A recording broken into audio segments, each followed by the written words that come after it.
pocket list. 60 million hunters like I'm Nils. Me and white boys talking billies. 9 straight, bro, to them some billies. Pretty shit, I got a rocket all in my carbon fiber kitted, it's a spider. 2025 to spec a hybrid. ERD the leather like a biker.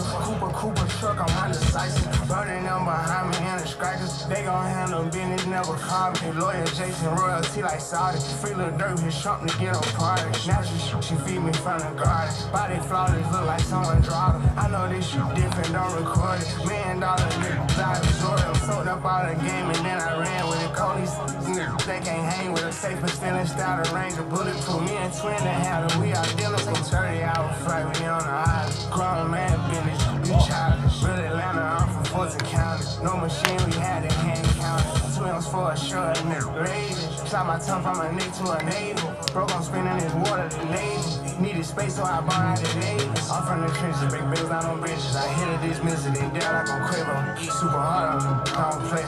Rebel side of me, she on the nail. Somebody, they want beef. I made $1 million out one street. I'm a legend around there where I come from. Super smart when it's time, I go dumb dog. Cut through trim on the, I go too hard. From the streets out the zoo, we in your yard. Hit my back step and blues in the go yard. Hit the coupe on the ground like a go-kart. This hoe don't got a heart for the kids ain't. She go Coco Chanel, she in Sis-Ain. Come and swim with some sharks, this ain't no tame. Set up trap by the Benz off the Blizzane. Louis Vuitton, bitches from the 90s. Infinity dipped in chrome like a prime dip. They coming home, gotta find out, don't check her phone and find out what your wife in Paris fashion. We gon' go on Eiffel. Money tolerance, easy money sniper. Long live takeoff running with the rifle. 12 found the strap, I had the rival. Pulled off doing a dash, I burned the pavement. Cactus jacked the engine, got it raged. I've been dripping sauce and turned to gravy. Told them knock them off, I make it famous. My diamonds dancing, Usher Raymond. Why they wearing shiesties like they dangerous? Get defined, search them here, stranger. How the fuck you be a Twitter gangster? Pocket full of 4 room, I got out it. I want my geek with me like Scotty. Give me some time, let me bless you about it. I told her at Brandon when she get that body. Glock got a boss, call it rowdy. Quarterback Quavo, the huncho, the options. I run the hood when it's crowded. From the concrete like I'm yachty. I'm from the trenches, big bills out on bridges. I hit it, dismiss it, they down like on Quavo. Super hard on me, I don't play. Rebel side of me, she on the nail. Somebody, they want beef. I made $1 million out one street.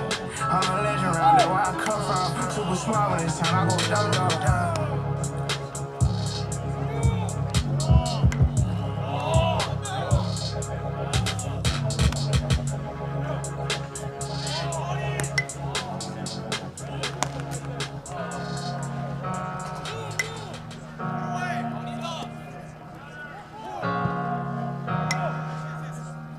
You off them drugs, you think you macho, you gon' slide tonight. I know you will, you ain't gon' kill or someone die tonight.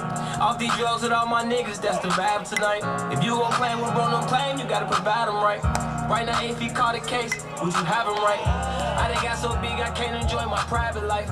It sound crazy, but I ain't never show up at a candlelight. But I'm like JJ with this gun and shit like a dynamite. Got my first pound, I felt like Pablo. I had one gun with 2 shells in it, I was macho. Did rolling loud inside of orange bubble my lineup. Go, run!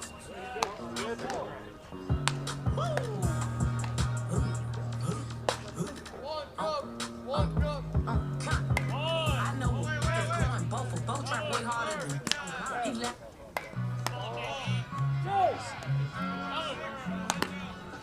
All I ever wanted was a black grand national. Being rational, give them what they asked for. It's not enough. Few solid left, but it's not enough. Few that'll really step, but it's not enough. Say bigger than myself, but it's not enough. I get on that. Yeah, somebody gotta do it. I'm in it. Hey, somebody gotta do it. I take the G back. Watching do it. We survived outside, all from the music. They like, what he on? This is Alpha and Omega. Welcome home. This is not a song. This is a revelation. How they get a gone. Need you a man, baby. I don't understand, baby. Feeling make you feel protected like I can, baby. Tell you something, if you need direction, that's the plan, baby. Don't put your life in the weird hands, baby. It's not enough. Feel solid left, but it's not enough. You that'll really step, but it's not enough. Say you bigger than myself, but it's not enough. I get on that. Yeah, somebody gotta do it. I'm in it. Hey, somebody gotta do it. I take the G bag. Watch it do it. We survived outside, all from the music. Watch it. Hey, turn this TV off. Ain't with my type activities, and don't you get involved. Hey, what? I mean, shit I see. in, send them all. Take a risk or take a trip. No, I'm tripping for my dog. Who you with? Couple sergeants and lieutenants for the get back. This revolution been televised. I fell through with the knickknacks. Hey, young, get your chili up. Yeah, I admit that. Hey, black out. If they act out. Yeah, I did that. Hey, what's up, dog? I hate them. That's hating on them. Can they both? I hate them. Hating on them. And they both broke. If you ain't coming for no chili, what you come for? Feel like he entitled cause he knew me since a kid. Kept cut my granny off and she don't see it how I see it. Got big mouth, but he lack big ideas. Send him to the moon, that is how I feel, yeah. It's not enough. You solid left, but it's not enough. You that rich stuff, but it's not enough. Say you bigger than myself, but it's not enough.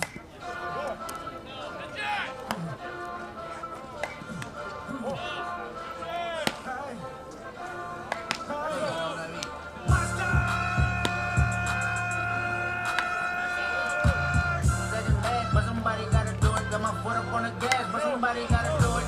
Turn his TV off, turn his TV off. Turn his TV off, turn his TV off. Turn his TV off, turn his TV off. Turn his TV off, turn his TV off.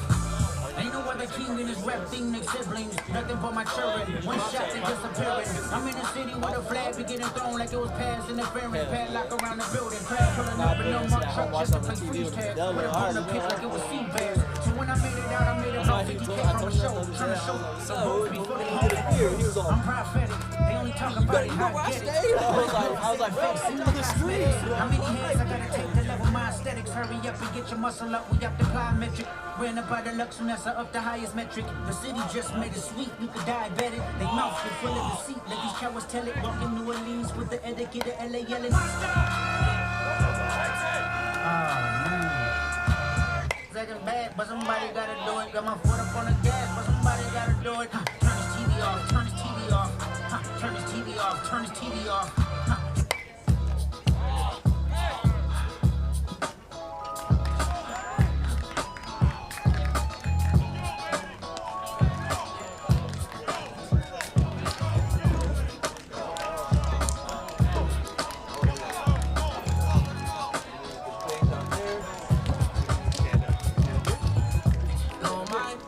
All right, testing. Arnie, can you hear me? Yeah, I hear you. All right, cool. Yep.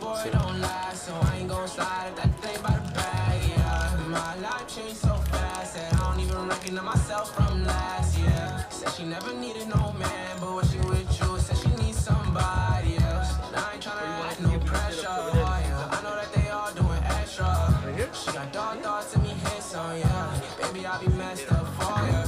Said she wanted me to explore her now. Baby, let me get a little toy.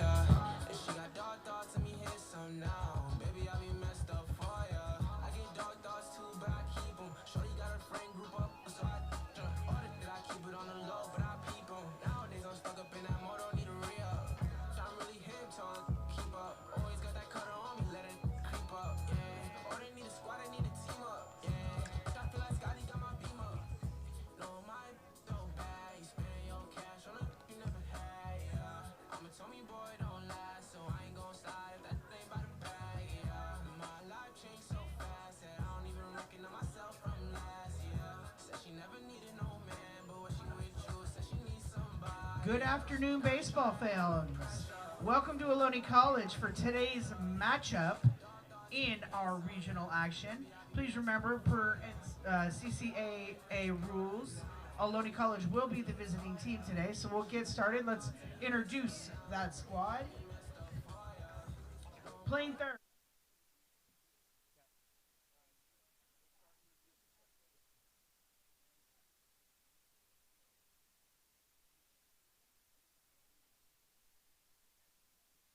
Derek Bain. Playing first base, 22, Julian Camera. Playing second base, number 8, Joaquin Stewart. Playing left, number 12, Paul Wagner. Playing center, number 6, Teo Thompson. And handling the pitching duties today for the Renegades, number 35, Drew Greenberg. Your Renegades are led by head coach Mike Curran, assistant coaches Cole Motter, Steph Valdez, and Nick Sanzeri. Now for the Santa Rosa Bear Cubs lineup. Playing left, number 34, Clay DeMars. Playing third, Testing, 16, 1, 2, 3. Trevor Schlafer. Playing first, number 25, JT Summers. DHing, number 19, Chase Sutherland. Playing second, number 15, Brett Needlinger. Playing right, number 17, Anani Wilson. Playing short, number 2, Kays Duramawar. Catching, number 6, Justin Brinson. Playing center, number 1, Cooper Wood. And handling the pitching duties, number 37, Jaden Hunt. Hello and welcome, folks, to the Ohlone College Fremont campus here on Ohlone College Broadcasting YouTube channel. My name is Armando Galan, and to my left, Bodie Warden. And folks, we are your broadcast announcers this afternoon. Welcome to our Game 2 of our regional finals here on the Fremont campus of Ohlone College, featuring the Santa Rosa Bear Cubs and the Ohlone College Renegades. The Bear Cubs coming into today's game with a 33-14 overall record, a season of their dreams, but the Renegades also subsequently a season of their dreams as well, a 39-8 season. It's always really unfortunate when you get to the final 8 to know that 4 teams.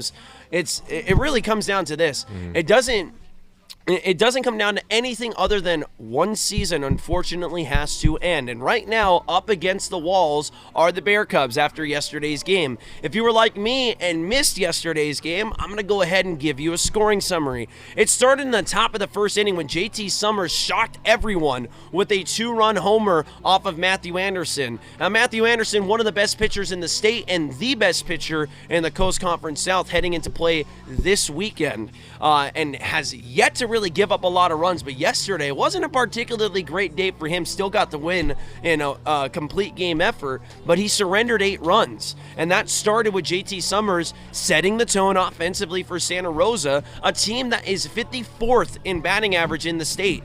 Then in the bottom of the first inning, the Renegades would wake up pretty quickly as well. Cam Hegeman would walk with the bases loaded to give the Renegades their first run, and then Derek Bain, yes, Derek Bain with a grand slam. Just the second time this season the Renegades have hit a grand slam, and it was a mammoth shot that put the Renegades ahead 5-2. Then Derek Bain would show up just an inning later with an RBI single to make it 6-2.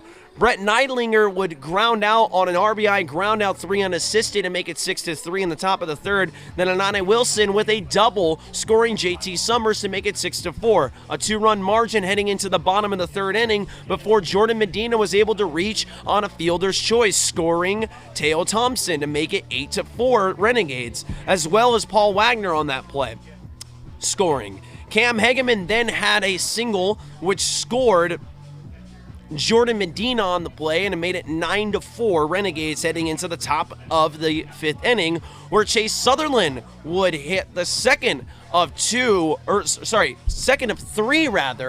2-run homers hit by these Bear Cubs yesterday. That scored JT Summers and Sutherland to make it a 9-6 game and keeping it really tight score-wise. Then, in the bottom of the 5th inning, Caden Kashia, who has accumulated every statistic besides a home run, takes the opposite field approach, which is no difference and no change whatsoever. We know him for that. What we don't know him for is poking it over the 347, because that's what he did for a solo homer. Then in the bottom of the 6th inning, Julian Canberra would have a sacrifice fly, capping the scoring sequence for the Renegades at 11. Then Clay DeMars would try to mount a coup in the top of the 9th inning by hitting a 2-run homer and scoring R.J. Johnson, but that's all the Bear Cubs were able to get in the top of the 9th inning in an 11-8 defeat. Now coming into today's game, backs up against the wall, win or go home against the Renegades. Now a little quick fact before I go into some more of the X's and O's for this game, folks. Yesterday, all 4 of the final 8 winners of the opening matchups of all final 8 series that are happening across California scored 11 runs. Yep. So that was the golden number. It was crazy. I can't take credit for it. That was something that Bodie told me. Yeah, it was crazy. We were looking at the scores at night, actually. I hadn't realized until I went home checking up all the scores again because of West Valley's loss, which was huge for, if you're a Renegade fan, it sucks, but also it's nice. Because if they don't go to the Final Four, then we have a better chance. But if they're there, sorry, Austin, I'd be scared. But no, I mean, everyone had 11. It was a little lucky number 11 yesterday, which was kind of fun. So absolutely, we'll see if something like that transpires again today. So for your pitching matchup today, Jaden Hunt is going to be the opener. Now for you Santa Rosa folks, that probably doesn't come to very much as a surprise. You know that Santa Rosa likes using openers. His last 2 starts looked like this. His last 2 appearances, have looked like this.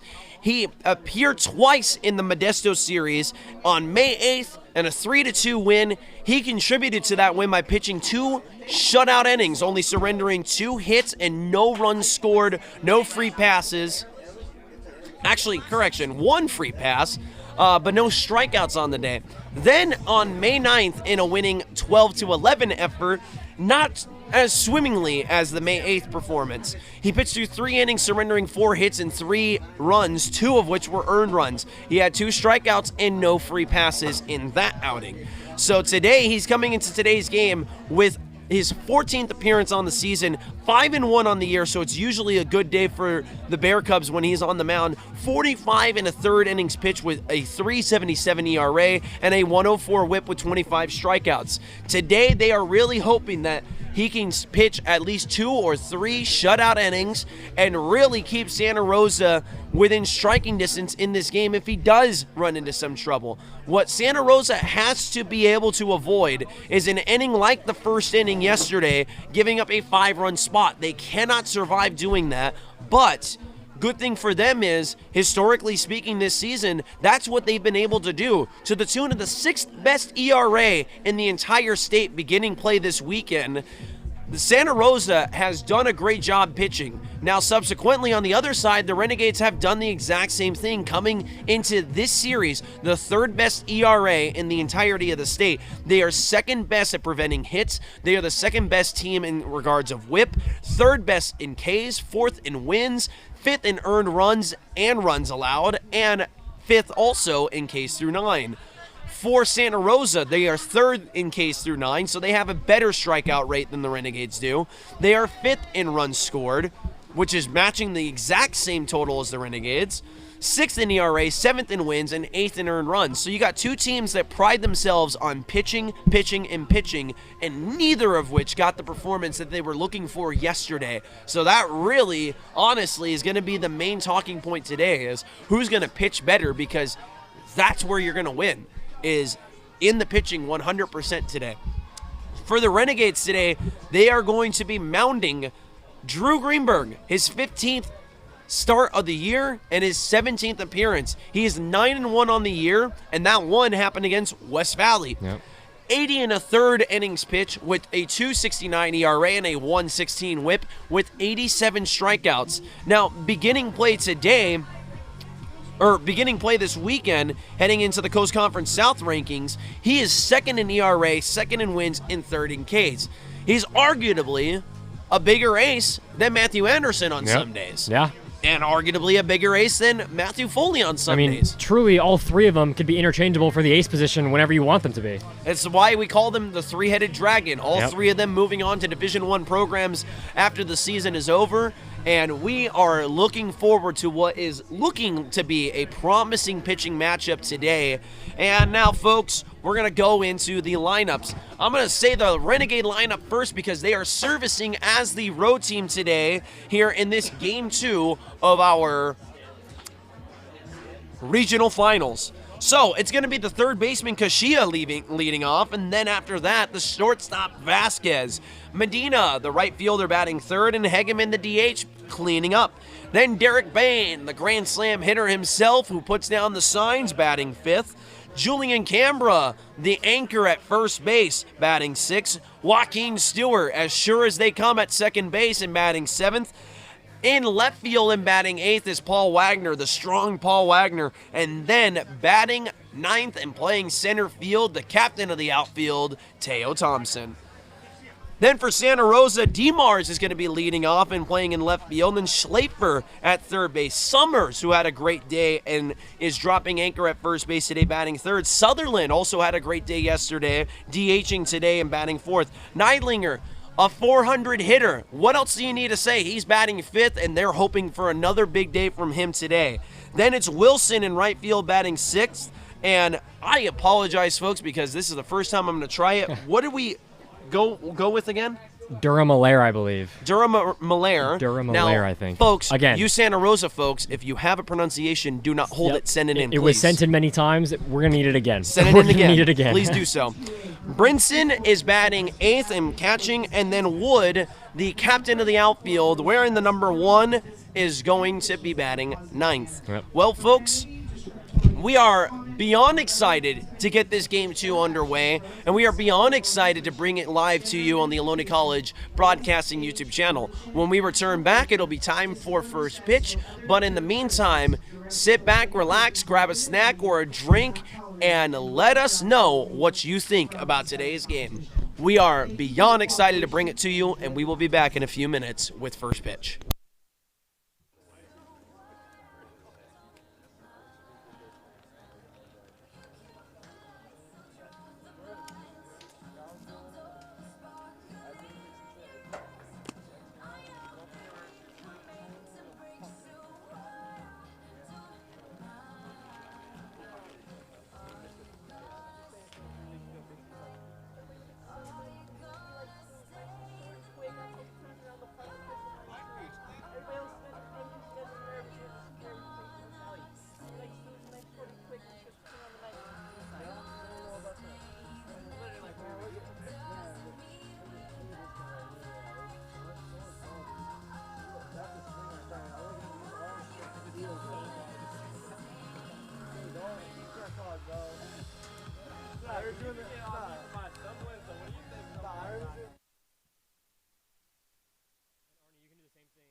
The playing of our national anthem.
Well, folks, we are ready to go here on the Fremont campus of Ohlone College. The biggest game of the year so far, the second game of our regional finals. The Renegades will be swinging the bat first as they are servicing as the road team. They will be playing in Caxia, Vasquez, and Medina. If you weren't here for the lineup card during pregame, here's the rest of the lineup card for the Renegades, which is going to rapid fire it for you. It's going to be Hegeman in the cleanup, Bain in the 5 spot, Cameron in the 6, Walking Stewart in the 7, Wagner in the 8, and Thompson in the 9. And from left to right in the outfield, folks, for these Bear Cubs of Santa Rosa, DeMars in left field, in center field is Wood, in right field is Wilson. From left to right in the infield, Schlafer, Durham-Malaire, then Neidlinger, and then Summers. And putting down the signs and squatting, Behind home plate is Brinson. Yep. On the mound is Hunt.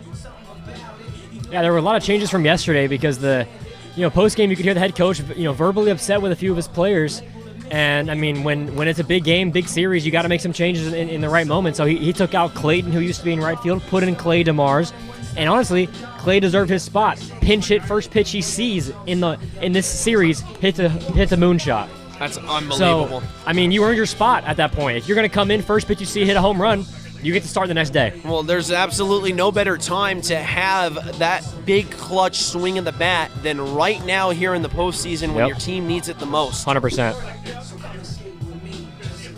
Well, folks, we are on tap for what we hope is going to be an incredible Game 2, and we hope you guys are excited also.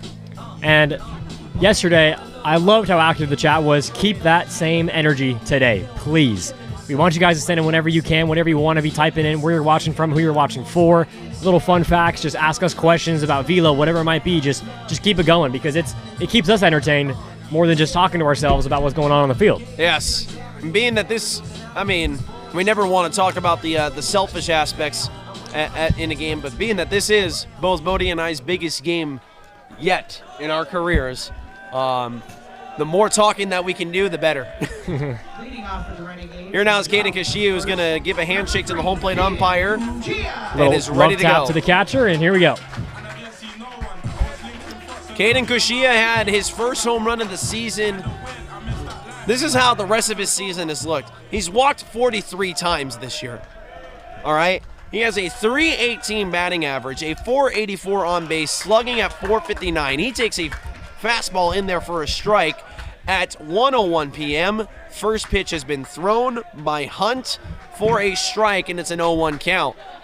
Kushia also with 4 triples, 11 doubles on the year. He is behind 0-2 now. This is exactly what Santa Rosa was asking for. Get us ahead early, and let's not play from behind at all. Yep. Yeah, I mean, they don't want to have their backs against the wall. They really want to be ahead in this game. If they want a chance to win this game today, they're going to have to start out ahead and stay ahead. Coming from behind against a team like the Renegades is a hard task to do. And even when a team comes back from behind, the Renegades can still find their own victory in some way. 1-2. Got him looking.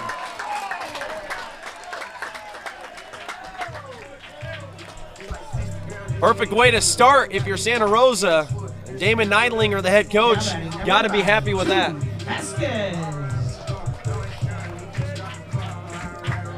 Damon Neidlinger and his staff of Jeff Bart, Jared Noonan, and Tom Francois, I believe that should be.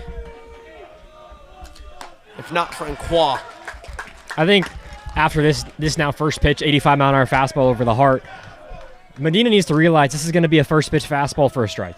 He's going to have to attack early because we know Hunt isn't going to be in this game long. And Hunt, on paper, is not as good as their next few starters that are going to be in. This is line to the left side, down for extra bases, down the line. And he will drop anchor at second base with a double. I mean, that's got to feel good for Chewy. Chewy had a good game yesterday, but nothing as big as he would want. And I mean, today, great swing. Hunt, as we can see, just as of right now, he's going to be pounding the zone. He's not going to want to walk guys, especially from yesterday. The first pitcher of the day doesn't even record an out. Walks 3 guys. So it's going to be pounding the strike zone today.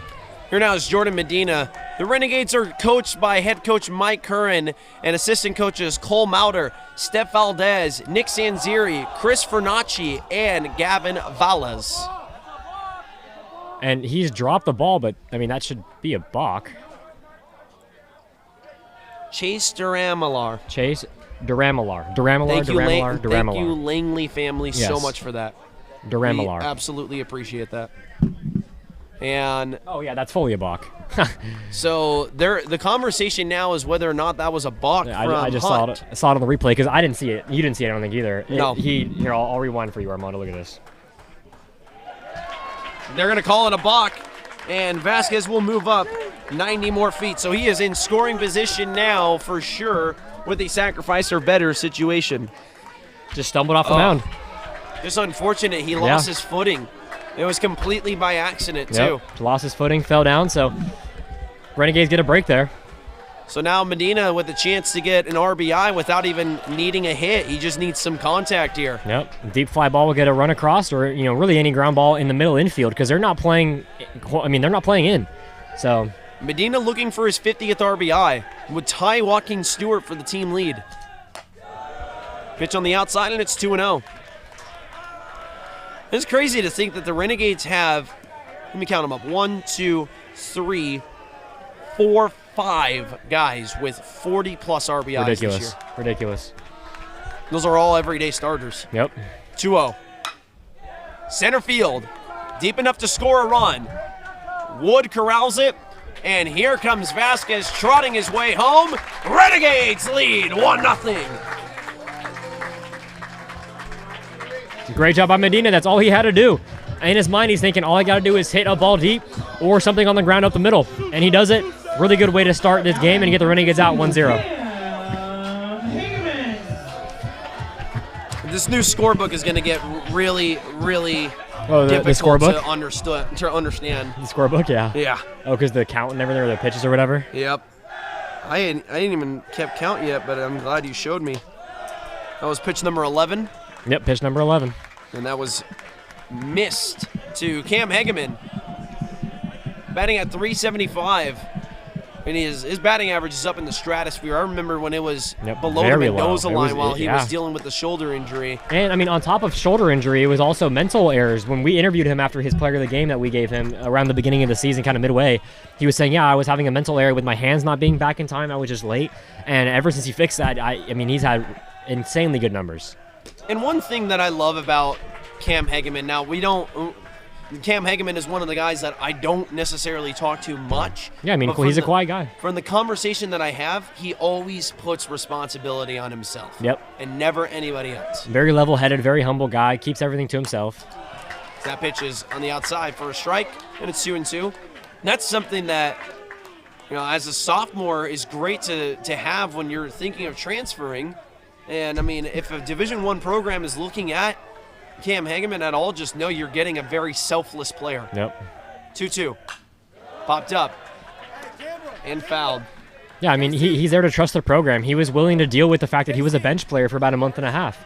And he has made the most of his opportunities since then through 80 at-bats, recording a .375 batting average. And honestly, almost 505 on base. Insane. And almost every time he came in to pinch hit earlier in the year, he was getting on base. Center field, well struck and down for a base hit. Good line drive approach, and that'll bring up the red hot Derek Bain.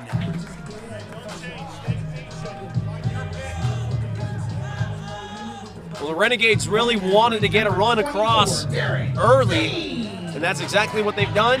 Yep. Now maybe trying to threaten here to get an additional run across.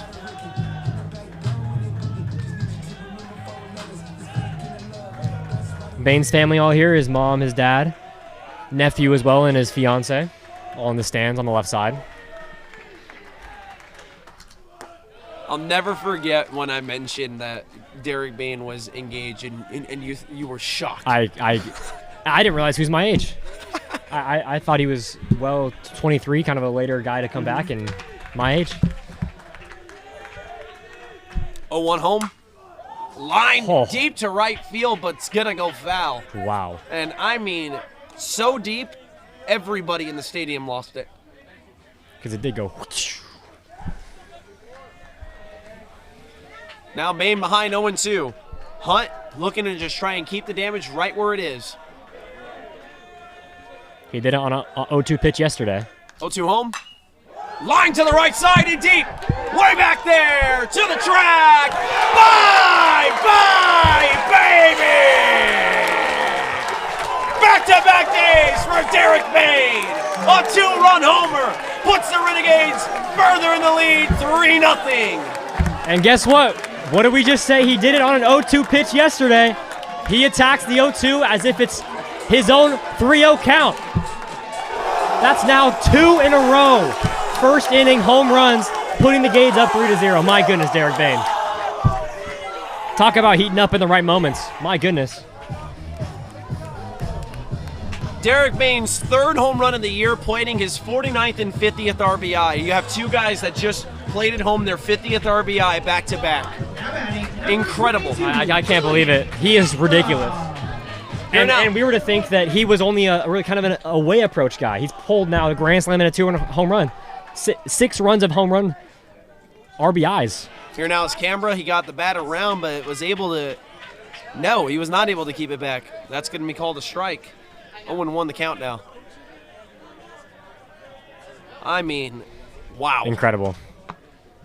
This is the dream scenario for the Renegades. I think these Bear Cub pitching coaches. To the right side, well struck. But ranging to his left is going to be Wilson to end the inning. Well, the tone has been set early. The Renegades really want to score quick and score often. So Santa Rosa is going to have to match that, and they will have DeMars, Schlafer, and Summers due up in the bottom of the first inning. I'll have the rest of that Santa Rosa lineup and the defensive alignment for your Renegades when we return from the break. 3-0 Renegades.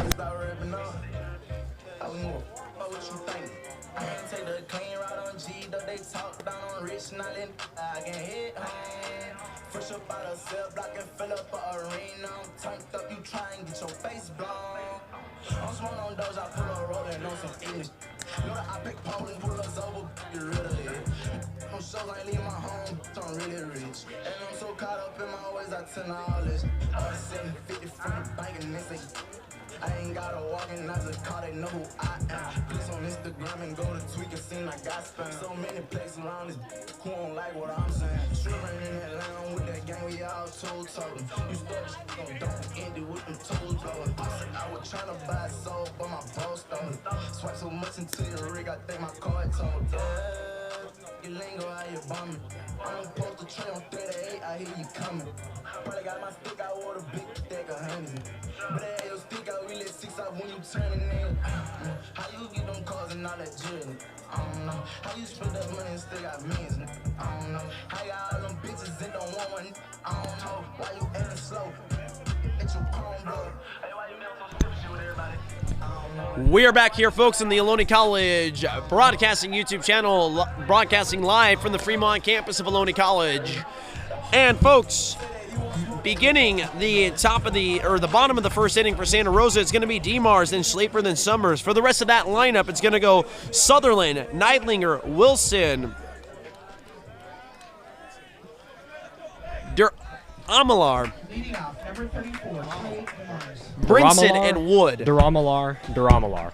Yeah. Give me a moment to warm up to that, folks. My goodness, I apologize. But that's your lineup for Santa Rosa. And for your defensive alignment for the Renegades, as Drew Greenberg delivers an 0-0 breaking pitch in there for a strike. From left to right in the outfield, it's going to go Wagner, Thompson, and Medina. And then left to right in the infield, Kashia Vasquez, Joaquin Stewart, and Julian Canberra. Derek Bain behind the plate and putting down the signs. And, of course, Drew Greenberg throwing the pitches today. And he is a good strikeout pitcher for the Renegades. Ahead in the count 0-2 correction right now. That pitch on the outside is called for a ball. All I'm going to say is he's going to want to have a chance to match his fellow teammate of an ace, Anderson, a milestone he just hit, 109 strikeouts on the season. Man. And Greenberg's at 83. He needs 17 today. I mean, 13 today. Bounced over to the second base side. DeMars might beat it out. He does. As on the play, Joaquin Stewart lost it when he was trying to make the play on the bounce. And I'll wait to see what Julie Marshall's going to call it. And she's going to call it the E4.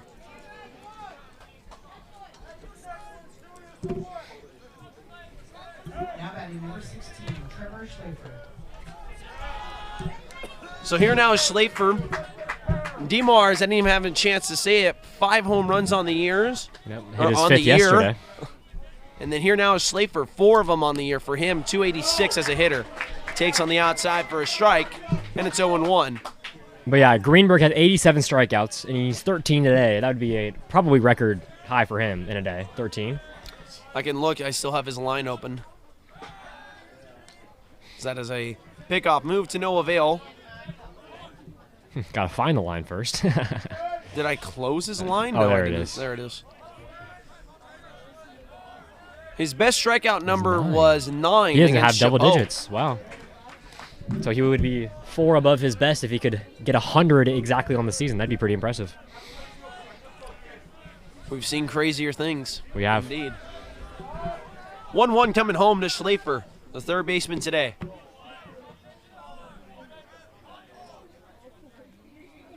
Greenberg waiting, now delivering, and that pitch misses low and outside.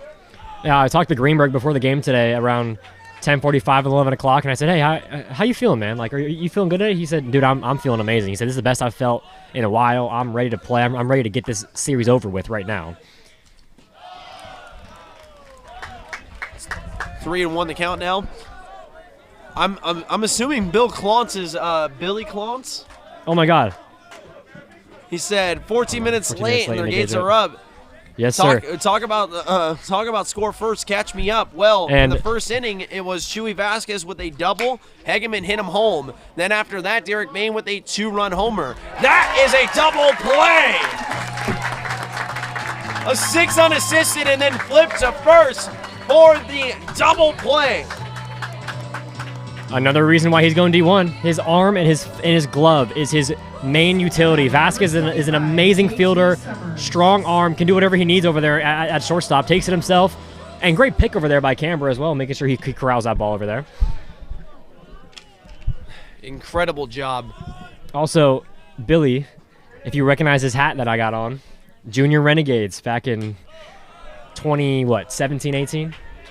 What a year. I'm wearing it on, trying to rep their white hats today, so. Bodie, check this out also. I just noticed I can update the count. Oh, you have the also count as well in your book. in my book. Well, that's nice. I'm going to not play around with all of this and actually have time to practice it instead. Yeah. And just do the scorebook in the way that I usually do it. Summers now hitting. Summers is truly, I mean, the biggest bat threat on this team for the Renegades, biggest power hitter. Absolutely. 8 homers, 50 driven in, a 358.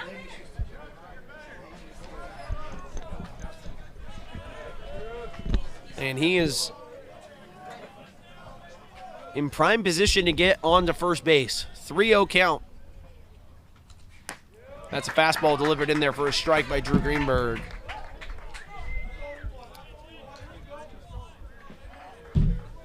Incredible turnout today. Yep, even better than yesterday. I mean, Saturday, people aren't on working anymore.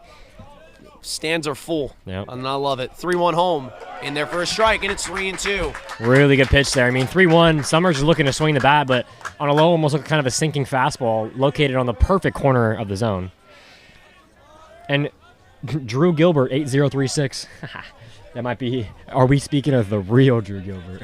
There's so many Drew Gilberts now that I know There of are. it. There's a lot of Drew Gilberts. 3-2. Swung on and missed. Foul tip, but back into the glove of Derek Bain. Summers down on strikes. The first victim of strikes for Santa Rosa. They go 3 up, 3 down on a 6 unassisted flip to 3 double play and a strikeout. The Renegades will have Stewart, Wagner, and Thompson due up in the top of the second inning. They lead 3-0.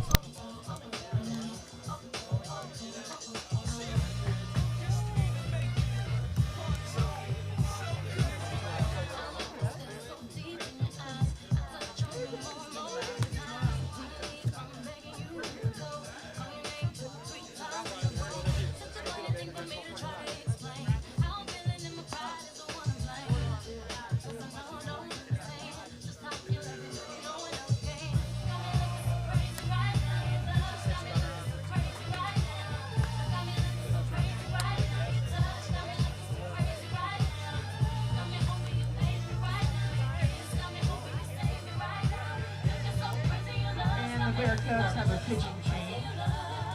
Now reporting to the game, number 8, Miles Standish.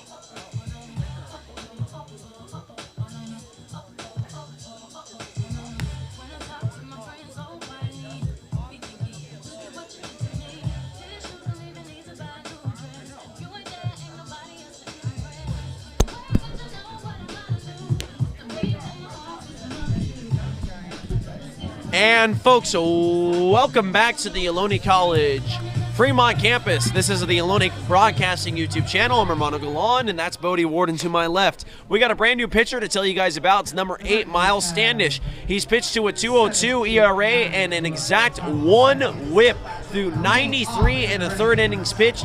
He has seen the most action on the mound this season for the Santa Rosa Bear Cubs, and he is now going to be tasked with silencing this entire Renegade lineup from here on out, as they are down 3-0 now, and they are emptying the tank with their best overall pitcher by numbers. Yep. So Standish begins his day with a pitch inside for a ball, 1-0 against Joaquin Stewart, one of the most consistent, if not the most consistent hitter on this Renegade squad, to the tune of a 384 batting average, a 449 on base, 3 homers, 50 driven in on the year. Now, he just got tied by Derek Bain and by Jordan Medina in those. Actually, no, correction. Yes, Jordan Medina in those regards. And that's going to be line to center field for an out. Yeah, Stewart's having a rough series as of right now. I believe he was 0-for in Game 1. Now continuing that streak of not reaching base, so he's going to have to try to figure it out. I mean, his average has dropped a lot in these playoffs. As of right now, he's hitting at 384, which is the first time we've seen him under 400 in a while. Also, to answer the question, broaded question from Drew Gilbert, I hope you are ready to take the outfield in Sacramento today, by the way. Drew Greenberg is throwing at about topping out at about the low 90s. He's a mid to high 80s, high and low 90s on the hard pitches. Off speed's around mid to high 70s as well. That is going to be setting down Wagner on strikes, 3 straight pitches. And right now, you want to ask, or you want to talk about strikeouts? Standish, 112. Wow. That's his 112th on the year. Let me go into his game logs also and take a look and see what his last 3 games have looked like. He pitched against Folsom Lake and pitched 8 innings, surrendering 11 hits and 4 runs. Now, I mean, the 11 hits, 4 runs kind of looks a bit off, but going through 8 innings in a 1-run losing effort is more than enough to win. Very much. What really did him in, honestly, was just the runs scored. He had 6 strikeouts. So that is line to the left side, and that ends the inning quickly.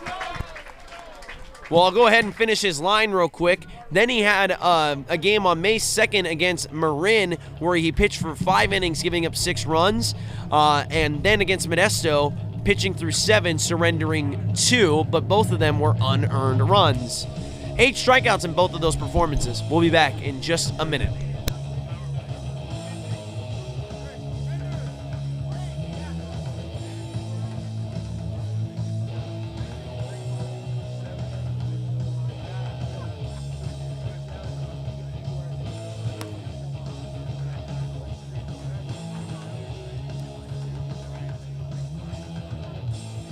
Couple scores to report to you. Top of second, Santa Barbara 0, Palomar 1. Top of second, West Valley 1, Feather River 0. And there's no score in the Fullerton and Santa Ana game in the top of the second.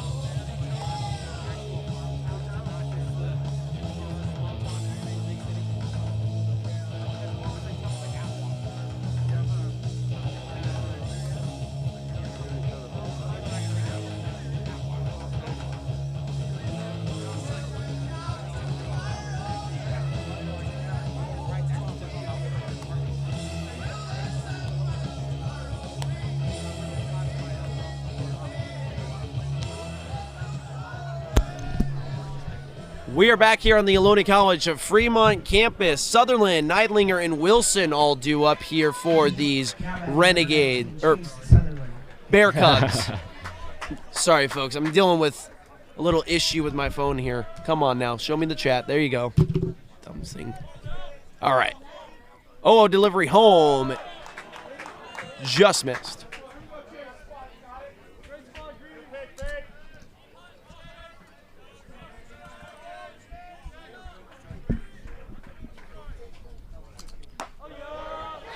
And of course, as I'm trying to get Sutherland's numbers, the internet slows down on me.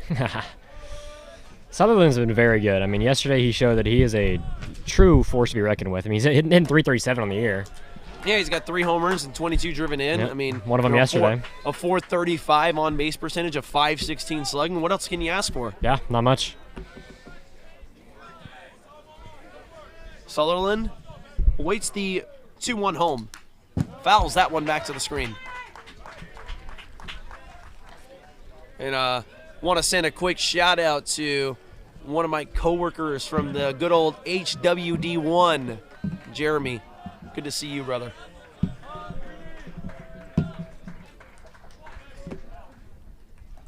Wow. Got him looking. What a pitch.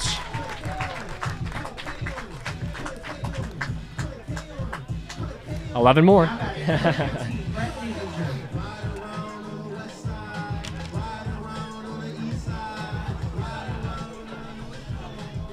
Neidlinger, the second baseman.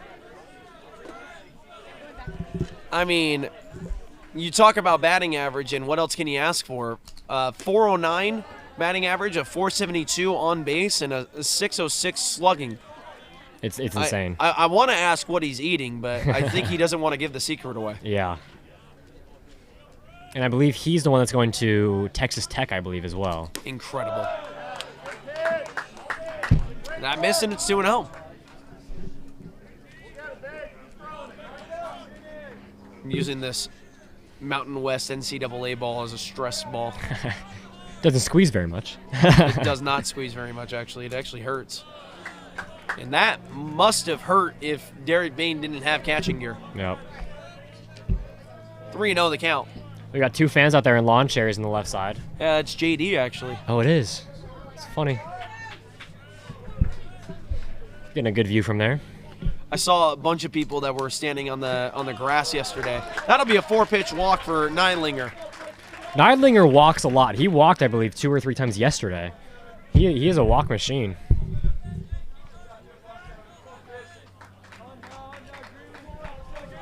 Now batting number 17, Anani Wilson. And yeah, Billy, I mean, yeah, this hat truly is top 5. I love this hat. This thing still fits me somehow. I think it was huge when we played on the Renegades. And so Greenberg now missing on 5 straight pitches. And actually, Billy as well, I think Narayan and Jane Vick, they all have their hats, so they wear it every once in a while as well. 1-0 coming home. In there for a strike.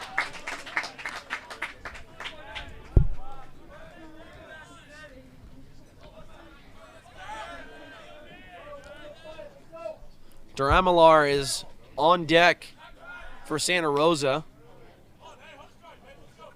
That's a pickoff move back to first base to no avail. Yeah, Green today, I don't think he's hit 90 just yet. Been at 89, 80, 88 for his max velo for fastball as of right now. 1-1 home. Here it comes. Line to the right side, down for extra bases. Running the back at second is Neidlinger. He's going to go to third. He's getting waved. He's coming home. No, late stop sign. So it'll be a double, 2 runners in scoring position.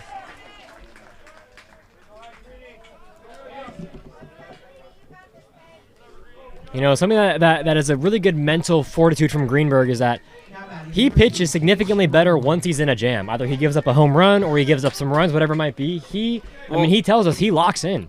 Well, I talked with him and I said, you know, like every time we do an outing with you, I say the time to jump on you is in the first 3 innings. He said, yeah, I mean, I honestly feel better at pitch 100 than I do at pitch 20. Yep. So, I mean, I have a feeling that now with his 27th pitch incoming, he's going to kind of hone it in here. Duramilar Takes on the outside, and it misses, and it's 1-0. Home crowd not happy with that.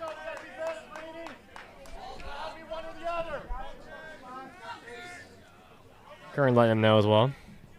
Dramalar now. Lines it over to Chewy Vasquez, who snares it and throws the first in time. An RBI ground out for Dramalar. Yeah, I mean, that's all he had to do. Put it on the ground, not going to run. Renegades are willing to trade and out for a run in this situation. And right now, Santa Rosa is more than okay with that. That cuts the lead down to a third. Yep. Or cuts a third into the lead, rather. That's how you English properly, Mondo.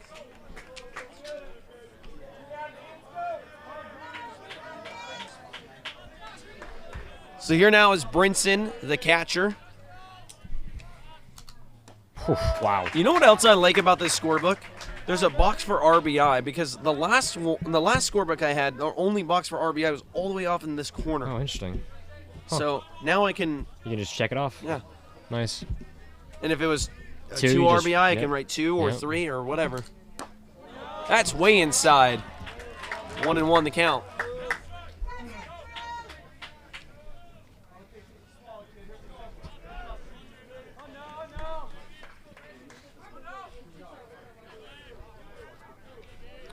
One getting ready to come home. Greenberg checks the runner at second, out delivers, and that pitch is way over Brinson's head. 2-1. Off speed slipped out of the hand there on the curveball. I didn't even mention the weather yet, as I feel the breeze coming up across center field, across our backs. It is 67 degrees today. You're going to see a high of 68, maybe 69. That stays fair down the third base line. Kashia throws to first, and it pulled Camera off the bag, but he's able to make the tag. Camera's been very good over there at first base yesterday. Same kind of play. Vasquez made a high throw. He went up, grabbed it, tagged him on the head, got the out. So, I mean, he's been a really good athletic first baseman over there this postseason. 10 to 16 wind gusts, or 10 to 16 mile an hour wind gusts to finish off the weather for you folks, and we'll be back in a minute with the final of our beginning innings of this game. Top of the third, due up for the Renegades. Will be 1, 2, and 3. That's Kashia, Vasquez, and Medina.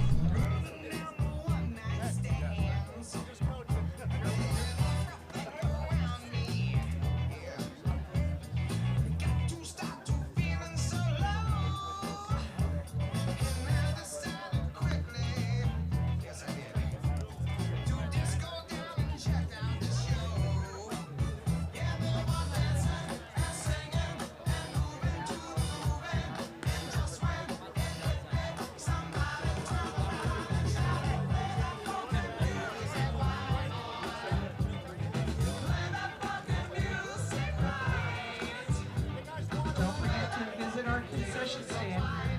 We've got hot dogs, we've got street dogs, we've got a lot of snacks.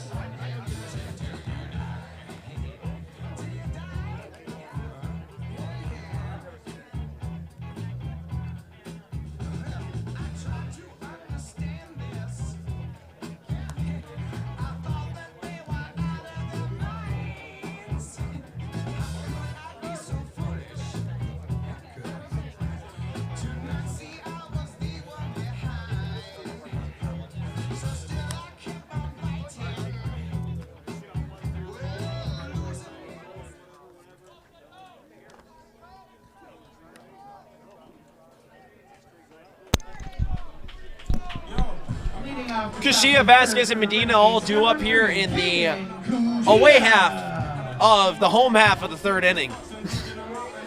The away half of the home half. I like it. What does that mean? Well, because the Renegades are the home team, but they're the road team today. The away half of the home half. The away of home half. I don't know. Kashia ahead 1-0. And the 1-0 way too inside there, and it's 2-0.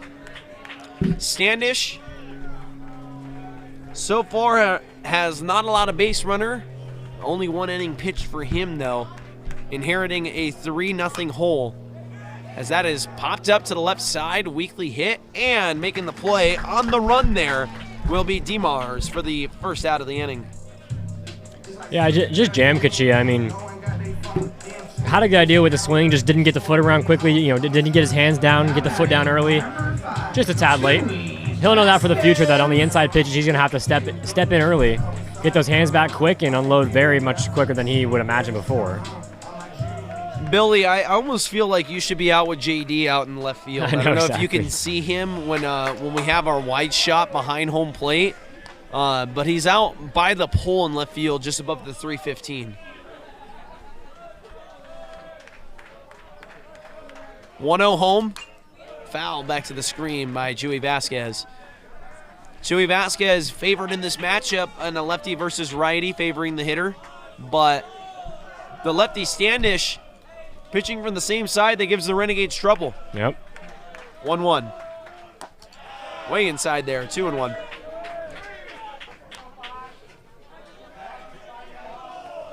I mean, Vasquez really always has a really good eye for where the zone's going to be and locating the right spots, where to swing, where to take. Seems like he's always in a hitter's count. 2-1. Foul back to the screen. 2-2. I mean, he's getting the pitches he wants. He's taking it till, he gets in his own hitter's count, and Standish is challenging him. But he's just going to have to be on time with it. He's a little bit too late.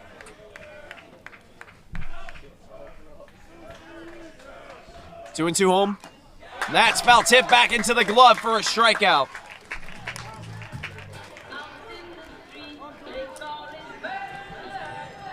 Now batting number 4, Jordan Medina.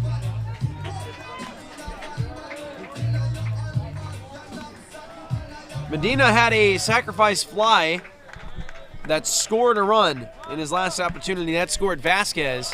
Was one of 3 runs scored in the top of the first inning for the Renegades.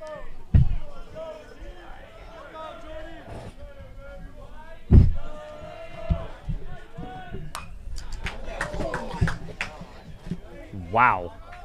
That hit anybody? I don't think so. I don't think so, no.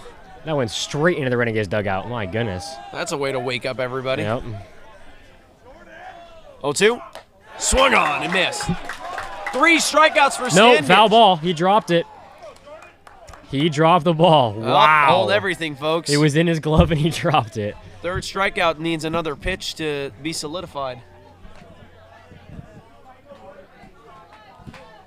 Miles Standish so far has been impeccable. Yeah, I mean, but Medina gets one more chance. 0-2.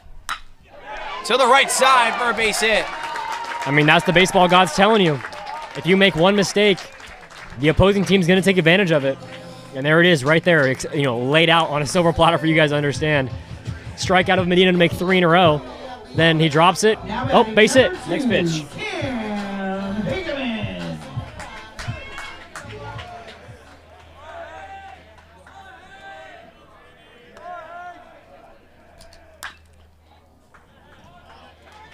That is fouled off to the left side by Cam Hegeman, who is behind in the count 0-1, 1 for 1 today. Yep. Been swinging the bat, I mean, honestly, impeccably for a while now. Whole postseason series, he's been amazing this last 3 weekends. And Cam getting the old softball chant, give me a C, give me an A, give me an M. What does that spell? Cam. He takes inside, and it's 1-1. I think the softball girls would appreciate that one. Yep. Then they resort to just yelling out Cam. Very uncoordinated and 1-1. Unhappy Santa Rosa fan over there. Inside 2-1. Just take it to the softball field. This guy's a fun police over there. Yep.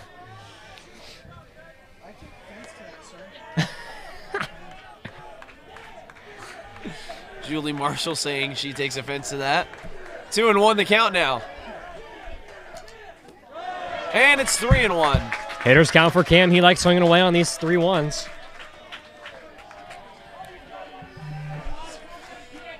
I gotta love that these guys are having fun with this too. Yeah, I mean, the most stressful situation you guys have been in all season, and you're having fun with it. Well, it's worth noting 3-1 home, and it's fouled off to the right side. It's worth noting that the reason why a lot of teams lose in the postseason is because they put too much expectation on themselves. They put too much pressure on themselves. They're not having fun. the high pressure situations, you have to approach this mentally like it's any other game, but physically like it's your last one. Yep. 3-2 home. Right center field, down for a base hit. Rounding the bag at second and heading to third is Medina. Runners at the corners with 2 away. Can we just talk about how productive Cam Hageman has been? I mean, this is ridiculous. This is 2 for 2 today. Had, I think, 2 doubles yesterday. He is incredible. And right now, this is the bat that Santa Rosa wants no pieces of. Yep. At a certain point, when do you intentionally walk him? It's a bit of a interesting prospect with Canberra up next. Yeah, You're in have the matchup that you want in this situation, lefty versus lefty. In a sticky situation. I mean, numbers say to pitch to him because of lefty-lefty. Now, I wouldn't be surprised if Bain's success rate is much lower against left-handed pitchers. And I'm the biggest believer. You got your guy on the mound, you roll with him. Yep, stick with it. Yeah. And I mean, I wouldn't want to pitch to Canberra as a lefty to a righty because Canberra's been hot as well. He's due for something in this series, big. 1-0 home, outside for a ball, and it's 2-0. Lance Roth says D-Bane needs a new nickname. Derek Dingers Bane. Yep, he was doubles, now he's Dingers. He's moved up in the totem pole. All hangs on this at bat. 2-0. Right center field, but right there to make the play is Wood to end the inning.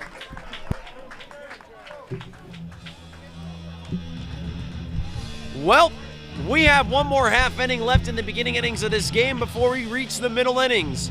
Due up for Santa Rosa will be Wood, Demars, and Schlafer. They find themselves trailing by 2. We'll be back in 1 minute.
We are back here, folks, on the Ohlone College Fremont campus. We thank you so much for joining us, and we hope you guys have been enjoying this game so far. We have 191 of you on the stream. And, folks, Cooper Wood is ready to go. He's playing some great center field for these Santa Rosa Bear Cubs, who find themselves 2 runs behind a 3-1 score in the bottom of the 3rd inning. He's going to square up to bunt, pulls it back, and he takes on a pitch way outside for a ball. 1-0 the count. Yeah, I mean, Wood's going to want to change his result from yesterday. 4 strikeouts, I believe 1 looking, 3 swinging, and gets pulled in the 9th. So he's going to want to change that around, get on base some way, somehow today. Brandon Tran, our former camera operator of the third base side, leaving a comment saying he's watching while writing his thesis for his finals. Essay. Well, good luck with your second thesis essay. 2-1 the count now, as that's a pitch outside for a strike. Brandon, we miss you, buddy.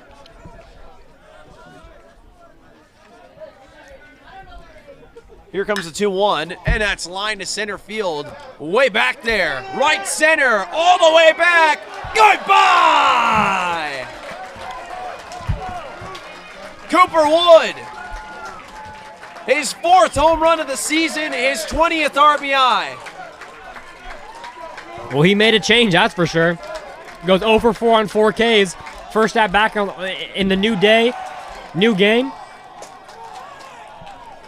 And I mean, makes an amazing swing of the bat over the right field wall with the wind pushing out to the left side. So, I mean, he puts a umph into that one. Well, the Bear Cubs have cut 2/3 the way through, and now working on the final third. Here now is DeMars.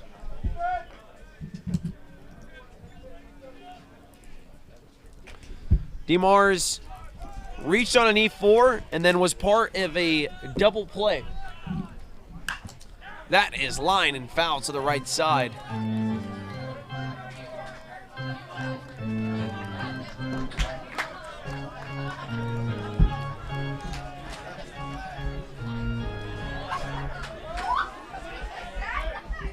There are stadium noises going on now. I've missed those. We need to hire an organist. That'd be amazing. How would you even connect that? You can just connect it via an XLR. We have amplifiers for it. Well, that's a good point. 0-2. Grounded over to Kashia on a bouncing play. He had to make a hop in order to throw it back to first in time for the 5-3. Here now is Schlafer. I mean, this top part of the order is going to be a difficult task to get out. I mean, these first 2 or 3, 4 hitters are very talented. Guys who showed up yesterday. So, I mean, if you can get these guys out consistently and keep them only to 1 or 2 hits on the whole day, then Greeny's looking happy about that. Well, I mean, talking about talent, Schlafer wears the number 16, synonymous in California sports with greatness, being Joe Montana, Angel Pagan, and Rafael Devers. Yeah. Devers doesn't deserve the greatness. That missed, and it's 2-0. I always remember Angel Pagan being a guy who anytime you thought, oh yeah, he's not going to do something, then he did it. Mm-hmm. Now it's 3-0. That almost looked like a cross-up, actually, from the way Bain was set up. Absolutely. That never gets by him like that. No, interesting. And, of course, with Rafael Devers, I mean, his bat is as clutch as they come, Every time I put the over on 2 strikeouts, and I make a lot of money doing so. Huh. At least he's been somewhat heating up. Kind of. You see how bad Chapman's been recently, too? It's mind-boggling that we're able to beat the Dodgers this year, but we can't beat the A's.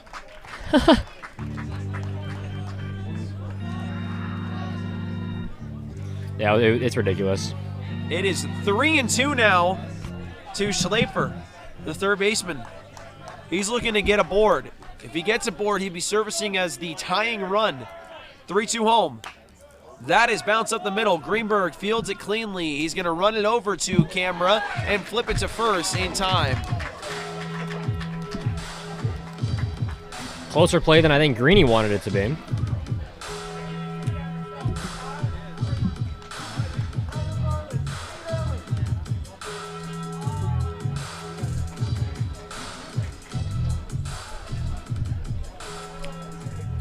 Now batting number 25, JT Summers.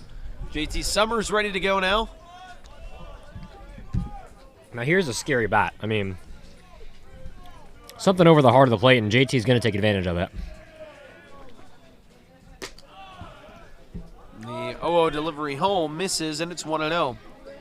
Summers had a strikeout in his last opportunity. He's one of 2 strikeout victims. 1-0 getting ready to come home from Greenberg. Here it comes. Outside, 2-0. Summers is committed D1 to the University of Oregon. The Ducks over there in Oregon. Oregon has got a really good baseball program. I was talking about Oregon yesterday because I am, through some friends, I know their starting left fielder, Braden Jackson. He went to Irvington High School, and he's class of, I believe, 25 or 26. Oh, wow. But yeah, he's a dog. I mean, he is amazing. I remember one of my good friends, Joey Valencia, goes there, and they swept Virginia in baseball. Of course, you guys know in football, Virginia dominated Oregon in the football playoffs this past year. So it was very cathartic for him to see Oregon dominate Virginia in baseball, his prime sport. 3-1, coming home. Bounce to Kashia. 5-3, in time. So after the solo homer, 3 groundouts for the Bear Cubs. They find themselves a run behind the Renegades as we conclude the beginning innings of this game. To the middle innings we go, and the top of the 4th is due up. Camera, Stewart, and Wagner for the Renegades. We'll be back in 1 minute.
We're back here on the Ohlone College Fremont campus. Julian Camber ready to go, folks. And he flew out to right field in his last opportunity.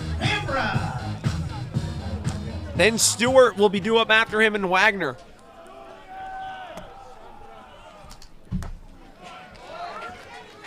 And that pitch on the outside for a strike. I think that the Renegades lineup is going to have to realize they're going to get a lot of first pitch fastballs over the heart. I mean, coming from yesterday with all the free passes that Santa Rosa gave the Renegades is Santa Rosa, I mean, their pitching coach and head coach are going to say, hey, you cannot let that happen again. We lost because of the free passes. Because if you ignore that first inning with all those walks and the grand slam, I mean, Santa Rosa wins that ball game. Absolutely. So, it's going to be a lot of... Yeah. Every single one of those 5 runs the Renegades scored yesterday in the first inning were off the back of walks. Yep, exactly. I mean, they're going to have to know that we're going to pound the zone, and Camber's going to have to know that. I mean, everyone coming up behind him is going to know first pitch is probably going to be a strike. Look to swing early. Standish now with the 0-2 home. Outside for a ball.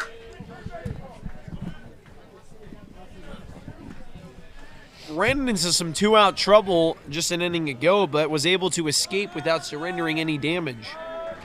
Looking for similar fortunes here, just without the trouble. That is lined to the left side and a foul.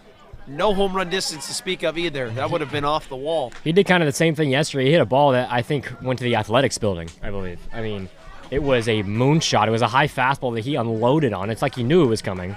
And it probably landed at that tree right before the building. It was insane. It's like 600 feet. I know exactly. 1-2. Outside, 2-2. Yeah, I heard you say over to building 9. I'm like, you're like, no hold on. way. Yeah, it was. I was like, no way. It was he hit incredibly it all the way far. It was over the batting cages, obviously, and it was hit. I mean, it was significantly over the batting cages. Probably took a bounce, ended up on that tree. 2-2, line to the right side in the park, and the first out of the inning recorded. Camber's been having a lot of quality at-bats. I mean, even with 2 results of the same thing, flyouts to the right side, his quality at-bat has just been incredibly increased since the beginning of this season. He's been taking good pitches, swinging to the right pitches as well. He's been doing great.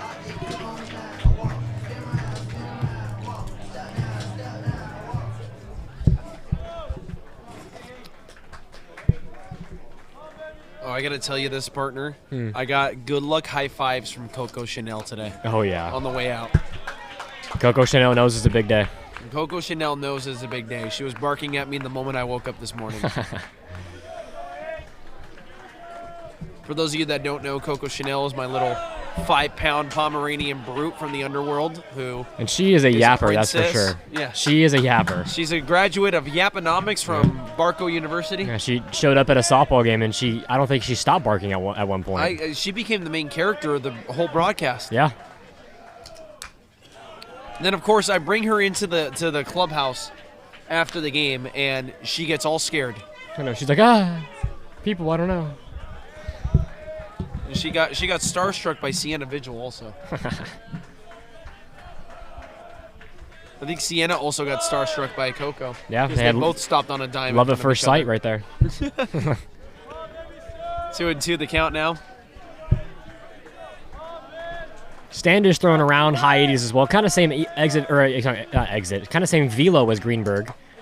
Strike 3 called. That's a third strikeout for Standish already in his third inning of work. He's 2 outs, 2 outs through the fourth. Here now is Paul Wagner.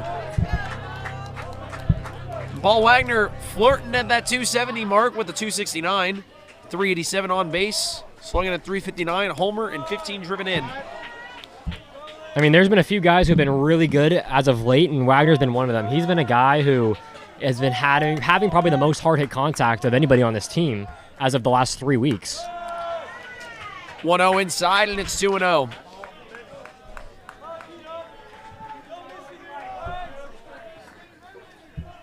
Wagner waiting his 2-0. Here comes from Standish. That caught middle of the plate, and he fouls it back to the screen.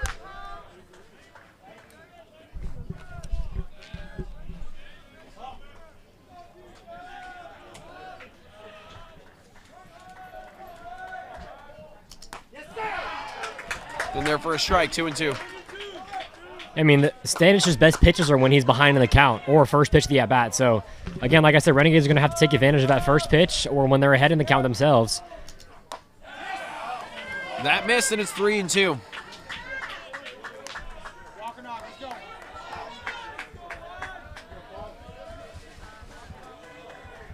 Wagner looking for one more hard hit ball, looking for it to drop somewhere. And he swings and misses for his 4th strikeout. That is Standish's 4th strikeout of the day. Second time Wagner is going to be set down on strikes in this game. We'll be back in 30 seconds to a minute after this break. With the Renegades leading 3-2, Santa Rosa will be playing Sutherland, Neidlinger, and Wilson when we return.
Leading off the bottom of the fourth for the Bear Cubs,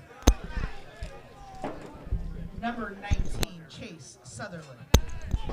Chase Sutherland ready to swing the bat now. And folks, for those of you who are wondering, over at Feather River College right now, the West Valley Vikings are up 4-0. Hey, that's an opposite field approach on the first pitch from Sutherland. He rounds the bag at first, heads to second, drops anchor. Leadoff double, and the tying run is 180 feet away from tying this game. those hits coming from a pitcher when it's a jam shot, double down the line, you can't be mad at your pitching because it's just one of those lucky jam shot swings that finds a spot. Greeny can't be upset at what he just gave up because it wasn't his fault. Just way to put, bat to ball and hope it gets a positive result, and it did. On top of the score in Feather River, right now at Santa Ana, it's 5-0 in favor of Santa Ana over Fullerton. Fullerton playing in their elimination game. And Santa Barbara trailing in their elimination game against Palomar, 1-0 in the bottom of the fourth. So far, everybody who won yesterday leading, with the exception of what might transpire here in this bottom of the fourth. That bounces over to Kashia. His throw to first is wayward. Pulls camera off the bag because it was overthrown. And on the play, Neidlinger dives underneath the extended tag of camera and is safe at first base. Neidlinger does his job. He gets on base any way he possibly can. On the play, though, Sutherland, because of the ground ball to the left side of the infield, wasn't able to move up. So Renegades do not catch the worst of that exchange, but not necessarily winners in that exchange either. Yep. Also in a way, now you get, double play depth. Now you have the chance to roll something, maybe even 3, who knows? We just saw a triple play over in Anaheim against the Dodgers. Oh, that was so awesome. Angels turned a nicer play against Shohei Ohtani. Wilson, there's a chance. Wilson today has a double.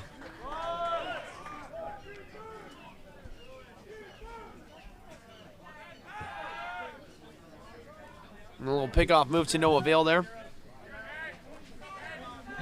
Wilson has 24 RBIs on the season. He's a .277 hitter. These Santa Rosa hitters, their batting averages aren't as high as teams usually. As we mentioned before, that is bounce and fouls behind the screen.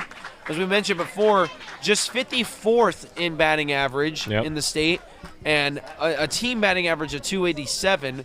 But in this postseason, I almost want to say they're probably hitting well above 300. 100%. In the postseason. 100%. They've been hitting like crazy lately. Yep. 0-2. Outside for a ball, 1-2. That bunt foul from Anane is actually a huge missed bunt because now he can't bunt. 2 strikes, you got to put the ball in play. And if this is a ground ball, this could result in 2 outs quick. And if the Renegades can get that, that'd be amazing for them. 1-2. Got him looking! That's the one thing you can't do. Being Wilson, you cannot go down looking. You got to put the ball in play. You got to try to have a productive out there. Going down on a strikeout just lets the Renegades have the chance to end this inning on one swing of the bat. That's a 3rd strikeout, 2nd one looking for Drew Greenberg.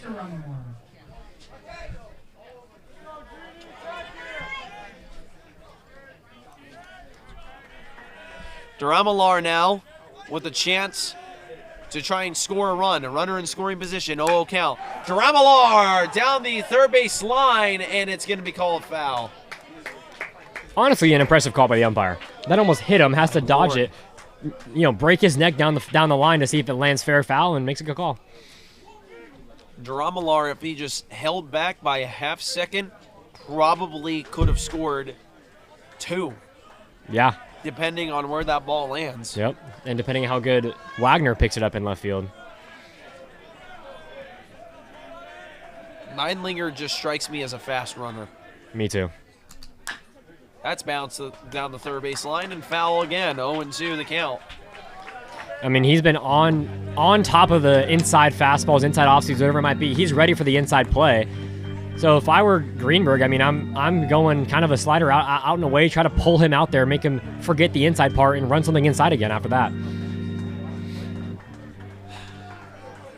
Neidlinger, the best hitter for average on this team. A .409 beginning play today. Grounded into a 6-3, looking for an RBI, or correction, Duramalar. And that is in the gap. That'll be good for his 2nd RBI of the day. His 3rd one going to be held up at third base. RBI double. Ties the game.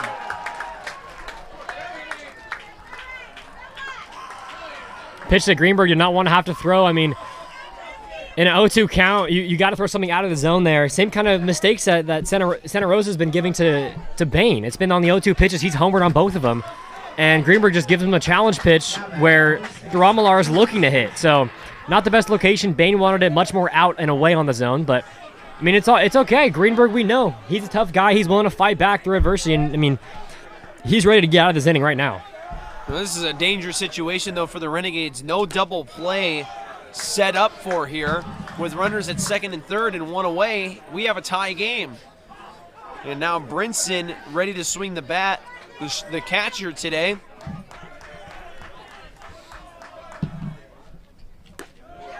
Takes in there for a strike.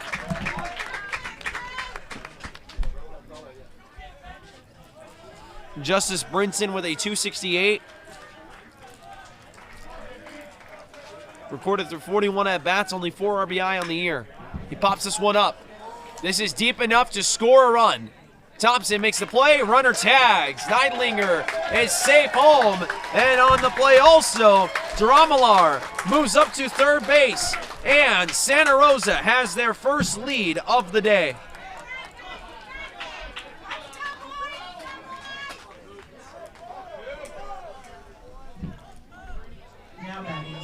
Great job from Brinson, doing a job. Playing small ball, just hitting sacrifice flies. That's all this Bear Cub staff is going to have to do to score some runs. Here now is Wood. He had a solo homer. Outside for a strike. And Wood, honestly, I mean, Duramalar got the scoring going with his RBI ground out in the second inning, but Wood really kind of helped set the middle inning tone so far for Santa Rosa, as 100%. It has now been 4 straight unanswered runs and counting. Yeah.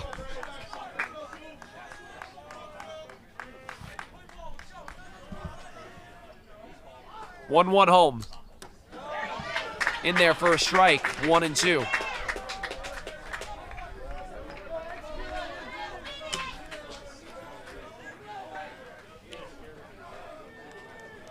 Wood with an RBI opportunity, 1-2 home. Takes, and it bounces, 2-2. I mean, we know Wood has a good eye. He's leading his team in walks by, I believe, 20 walks. Then he has an incredibly high amount of stolen bases as well. When he gets on, he's stealing. But we've only seen him have 1 hit, which is a big fly, and 4 strikeouts on day 1, so haven't seen him at his best just quite yet. That's fouled back to the screen, and it's 2-2. Caught a piece of the home plate umpire.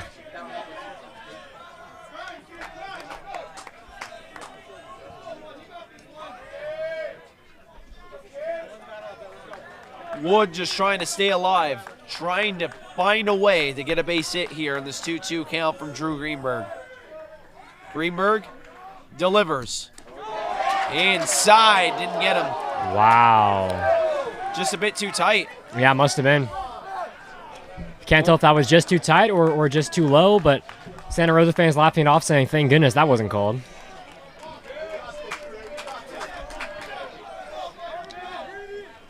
Full count now. Here it comes. That's ball 4.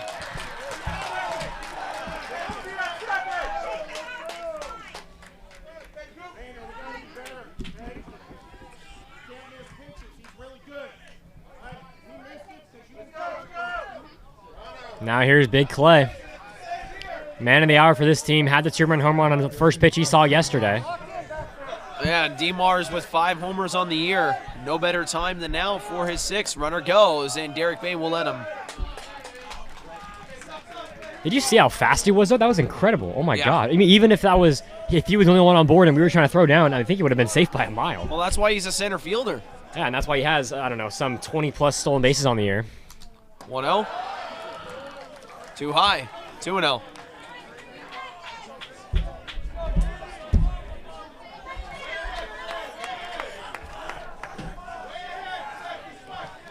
Greenberg really got to work his way out of this trouble here. 2-0 home. That caught a piece of him. Bases loaded.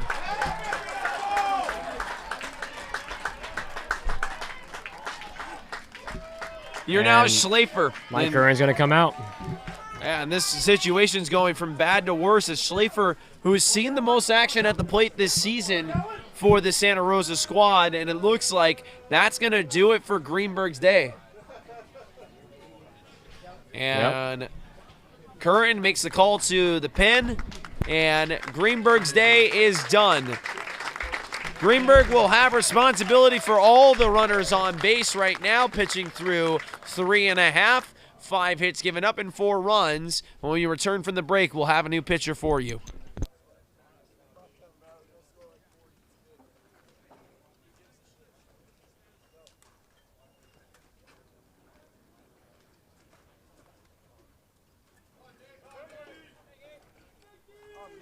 We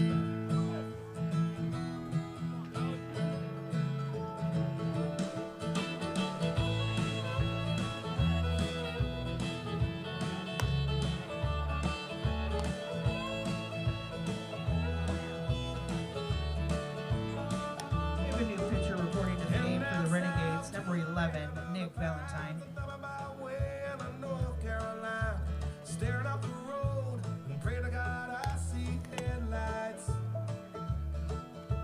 I made it down the coast in 17 hours, picking me a bouquet of dogwood flowers, and I'm hoping for Raleigh I can see my baby tonight.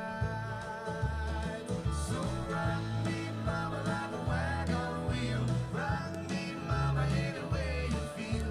Hey, mama, rock me. Rock me, mama, like the wind and the rain. Rock me, mama, like a southbound train. Hey, mama, rock me.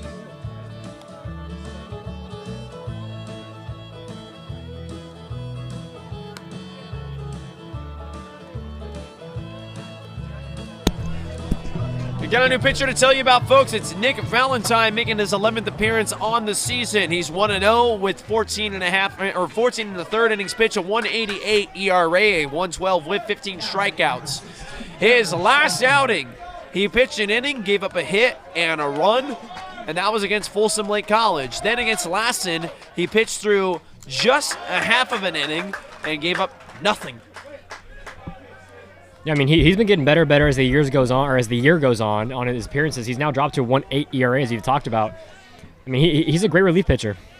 He's facing Schlaper, the third baseman. Bases loaded for Santa Rosa, and right now, this is the opportunity that they must be salivating over and must have been praying for all day long. They want all these ducks on these ponds. On this pond, my goodness, English, Armando, you speak it. Count is now 1-2, and there's somebody over there that's extremely stressed out on top of the 315, on top of the 1. They are stressed out. Hands in their head. 1-2. To the right side, camera diving play!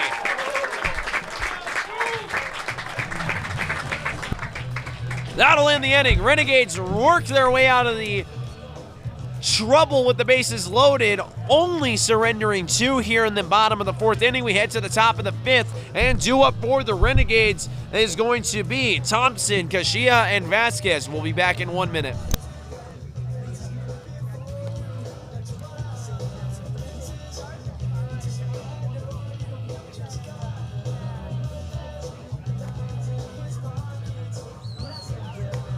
Attention fans, the concession stand wants you to visit them. We have hot dogs, street dogs, everything to cure your appetite. Wash it down with something cold. Come on up and give us a visit. Shout out to Maria Rocha and the softball girls for managing that concession stand for the last 3 weeks.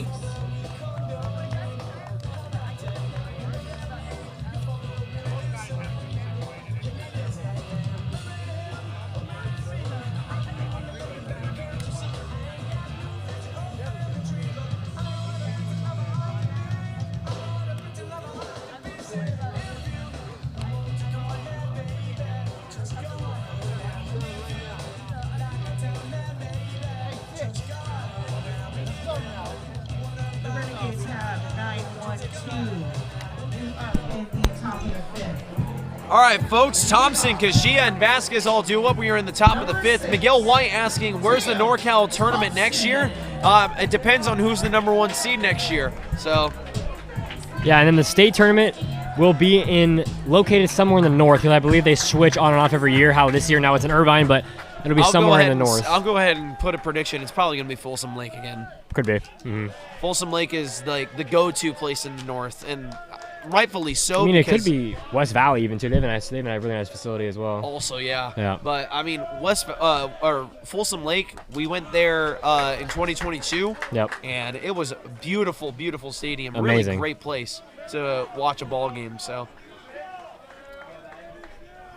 Sage, the older sister of Kashia, and that is up the middle for a base hit for Thompson, servicing as the potential tying run at first base. And Sage is in the chat saying it's not over till it's over. And Sage, here you go. Here comes Kachia. Here comes Caden. Kashia finally had his first home run yesterday. Yep. I mean, he had his first home run before Chewy Vasquez. He did. Of course, Chewy Vasquez had his first home run stolen by DJ Parker of Lassen.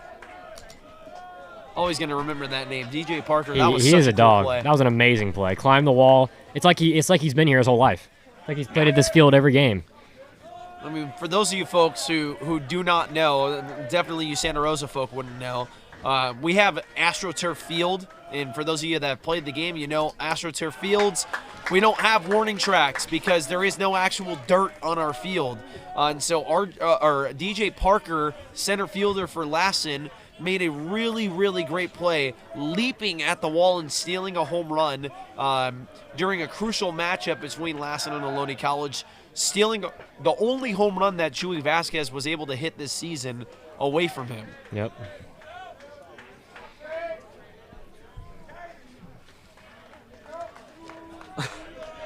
There's my oos in the chat, Jeremy. Shout out my HWD ones. Got plenty of on-handing to do on Monday.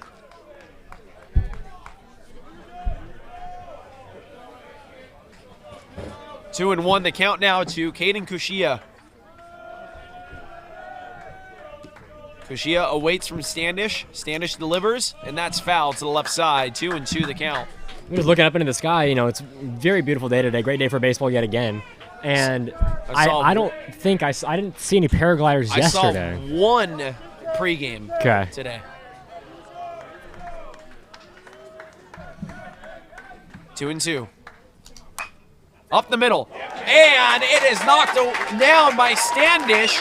And on the play, it kicks away from him. So you can't really mark that an error. You're going to have to mark that a hit for sure. Standish just made a leap, and it just flared off his glove and kicks away where nobody could have gotten it. Yep. I mean, that's honestly a lot of the times why you tell a pitcher, hey, just let your corner infielders take it. Yeah, if it's not your middle infielders, rather. If it's not basically a guaranteed easy play for you as a pitcher, just leave it, because things like that will happen, and it happens more often than not truly. But then again, you also see pitchers make that play a lot of times, and I imagine Standish, he did not look bad at all on that play, just unlucky. And so there goes a bunt by Chewy Vasquez down the third base line. It stays fair. The throw to first! Pulls him off the bag. I can't see the call because of the safe. Yep. The pull. He's safe. Number 15 over there, Brett Nealinger, covered the bag, and he thinks he stayed on it. But I mean, from my point of view, he was well. Oh, we have a really good view of the cameras. Oh my goodness. It looked like Liam did a great job. We have a great view. Hold on. Correction. No, that was Steve who did a good job there at third base. I think he also beat the throw, too. He beat the throw. He beat the throw, and his foot actually popped up. He was over the top of the bag, but his foot popped up.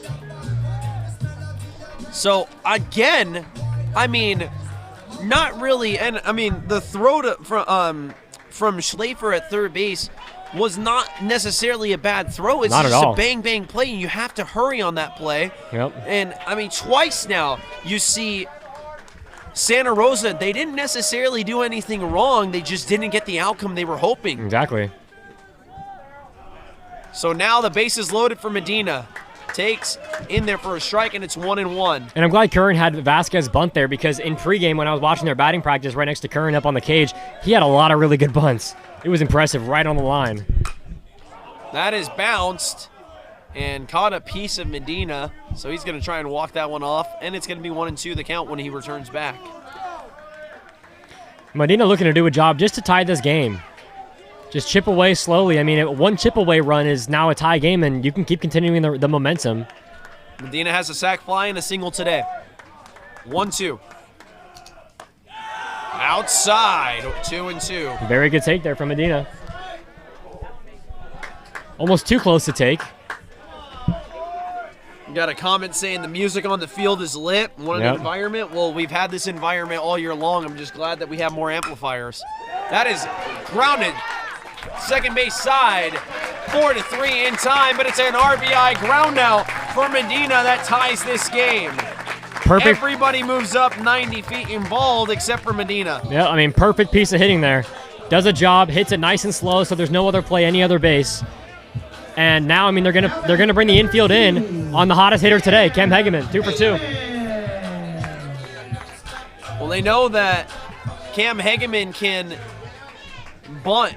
Yep. He was the one who made Ballantyne fall. Yep, he was the winning bunt. And there's the bunt. Both runners go, and it's fouled.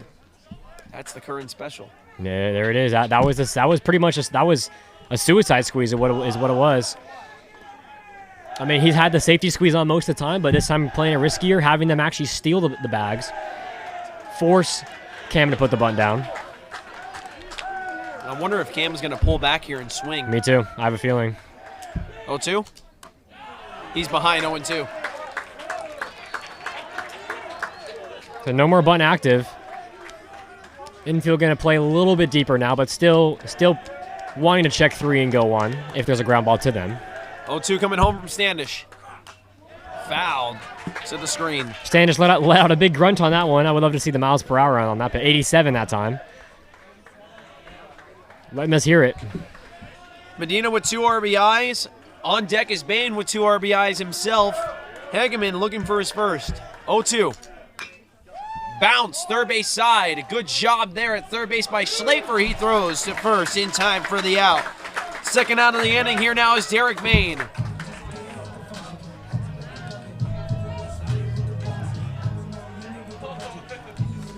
Now batting, number 24, Derek Bain.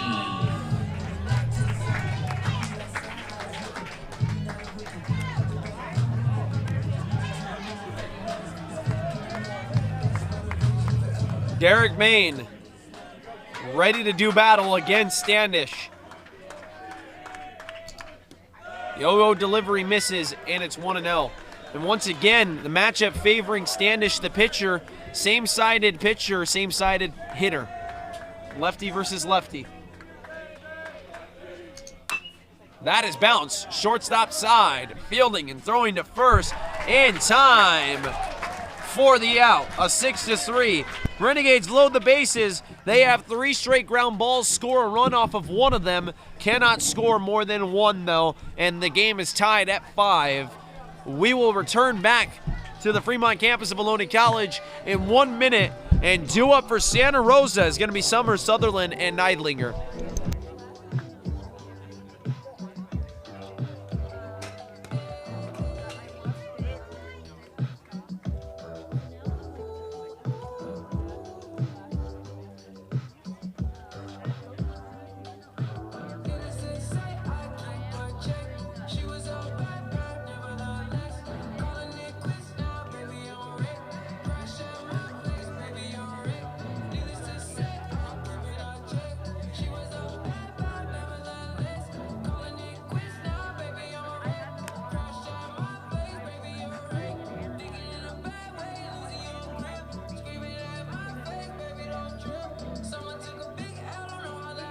Scores to report for you. Top of 4, West Valley 4, Feather River 1. Bottom of 4, Santa Barbara 2, Elmore 1. And top of 4, Georgia 0, Santa Ana 5.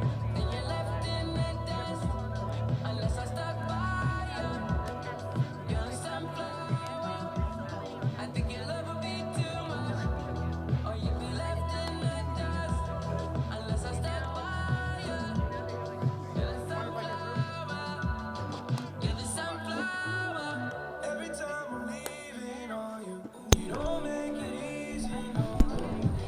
Summers, Sutherland, and Neidlinger all due up here in the bottom of the second inning, or bottom of the second, where am I at? Bottom of the fifth inning for these Santa Rosa Bear Cubs.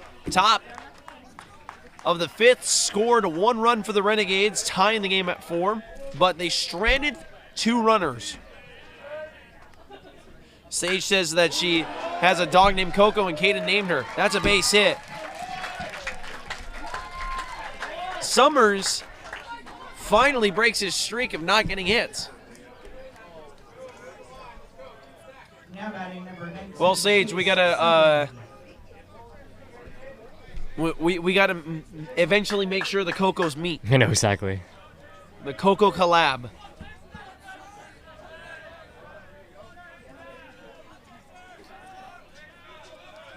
Sutherland now with the chance. He had a double and later scored a run with it.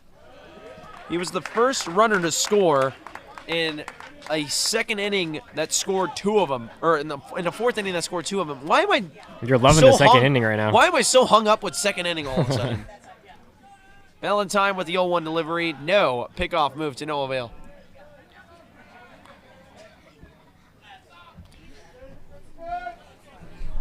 I'll let you guys know the velo that Valentine usually sits at once we get a reading on the scoreboard. 0-1. That was a breaking ball from him. That missed. 72 on that. 72 on the breaking ball. So I'm going to say probably mid-80s his fastball would range at. If I remember correctly, he tops out about 86. Yeah. Right center field. Well struck. But making the play is Medina.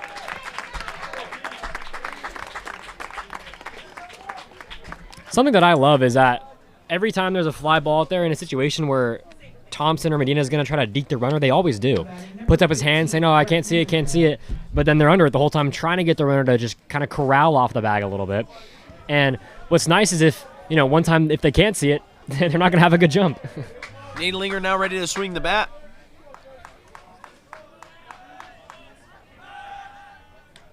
He did a good job getting the infield all organized after the trouble with the several bunts and ground balls that the Renegades were able to get runners across. He had a 4-3 on an RBI ground out, but got his team back in order and back situated and resulted in 3 straight ground outs.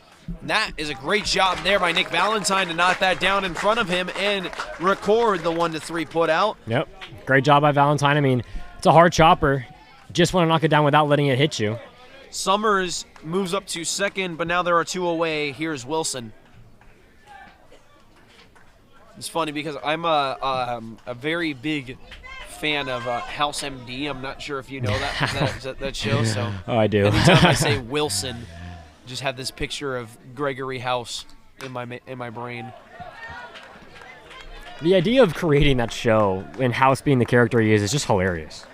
Half the Like, stuff, who half the stuff greenlit that I that? want to talk about, I can't even talk about Like who on this broadcast. who but- greenlit the idea of House? Like, it's just hilarious. So what you need to know is, if you don't know about House, it's a show about a sociopathic doctor Yeah. who has a degree in diagnostic medicine, and I'll leave it at that. You folks need to go check it out. It's a great show. 1-1 the count to Wilson. Valentine kicks, deals, outside for a ball. 2-1. Renegades, their bat-wise, they've been figuring out Standish a lot better now recently. So all they have to do, and all Valentine's going to have to do, is go through a few more innings without giving up a run, let the bats come back, take this lead. 2-1. Man, 3-1 the count.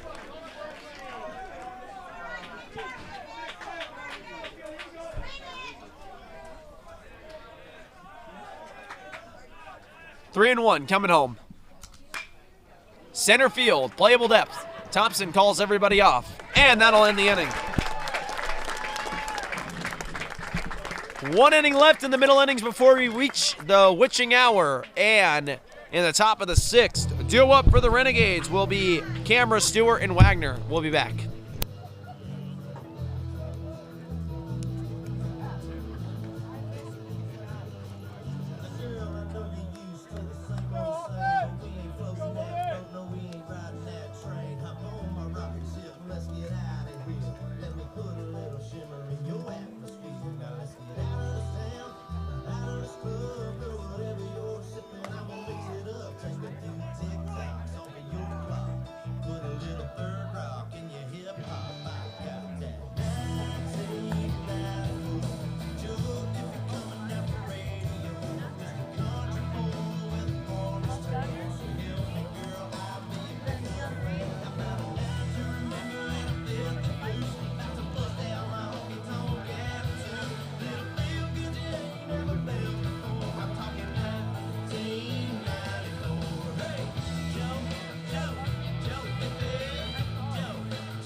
Julian Camera is ready to go to start the top of the 6th inning for the Renegades. It's a tie game at 4, 7 hits for the Renegades and 1 error with 4 runs scored. And for Santa Rosa, 6 hits, 1 error, and 4 runs scored.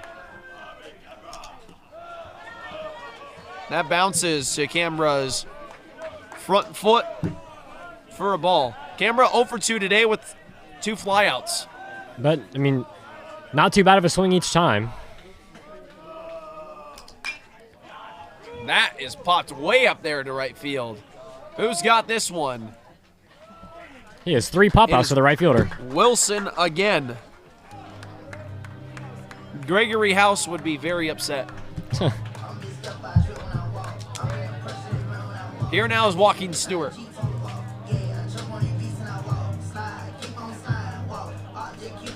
Now batting number 8, Joaquin Stewart. I think the funniest thing about that show is Gregory does everything to make the people around him happy just so that he can tear them back down. Every single time. He is something else.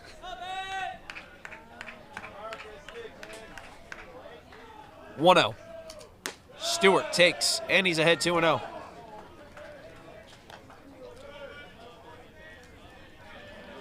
A lot of sun hats and bucket hats out today. Yeah, definitely. I mean, it's Sun's beaming out in the stands. Yeah, it's a beaming day as far as the sunlight is concerned. 2-1 the count now. Feels like a very San Diego-esque day. Yep. I know I got some of my San Diego folk in the chat. They would probably agree if they felt this. 2-1. Inside, and it's 3-1. And nobody is really particularly fond of this strike zone at all. Not Santa Rosa, and not Ohlone College. 3-1. To the right side, down for a base hit. It was a great effort by Neidlinger on a diving play ranging towards his left, but he kind of overran it, funny enough. Yeah, it went under his glove. He played too high of a hop off the ground, and it kind of went near his wrist area, forearm. Almost too good of a fielder over there. Yeah. Too quick of a jump. But I mean, I suppose being too fast is a better problem to have than not being fast enough. Yep. Being too fast, that's an easier adjustment to make. Exactly. Well, you know, Feather River and West Valley are basically in the same spot we're in. Almost the same timing, everything. Even though the just score a is different score. Yeah, exactly. The score's different. West Valley ahead by 3. That is grounded to short, to 4, to 3. Double play!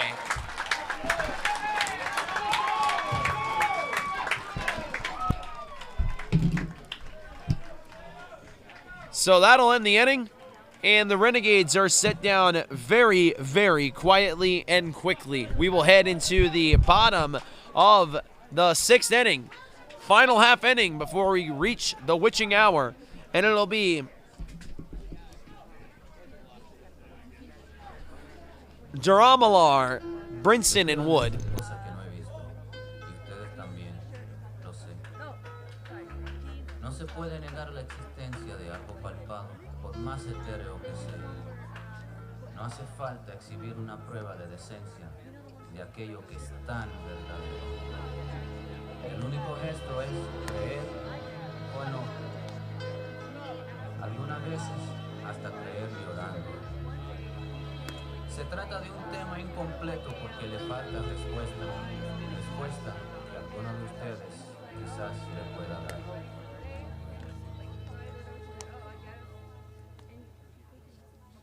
Es un tema en Technicolor para hacer algo útil del amor, para todos nosotros.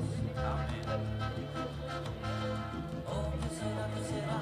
Que anda susurrando con las arrobas, que se oye susurrando en versos de trova, que anda combinando las preguntas locas, que andan las cabezas, andan las bocas, que anda sintiendo por los huecos, que están hablando alto.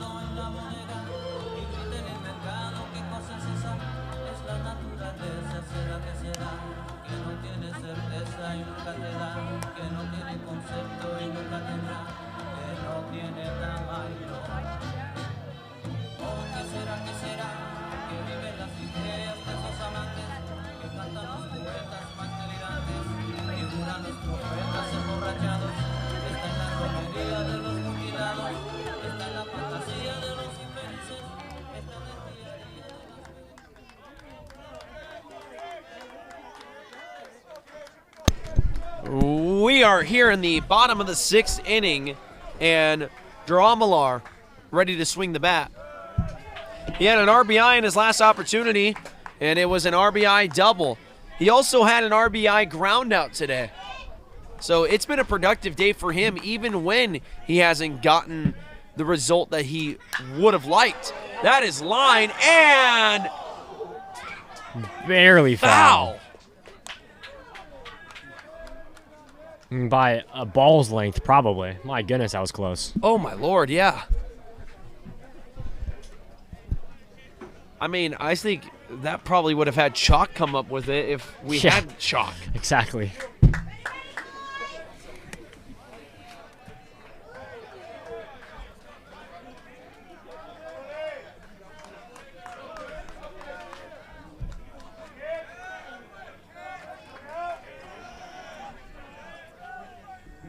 Dramalar now awaits, and it's 1-2. Good 0-2 pitch there. I mean, to any other hitter, but I think the problem is the 0-2 pitches that Santa Rosa isn't swinging at are the changeups or off speeds low in the dirt. If it's anywhere low, they're kind of taking every pitch that's been low. You got to get them on something higher inside. Yet again, another really good slider on a 1-2, but it's just low, and they're not biting at the low pitches. Valentine working on his 3rd inning out of the pen. 2-2. Line over to Chewy Vasquez.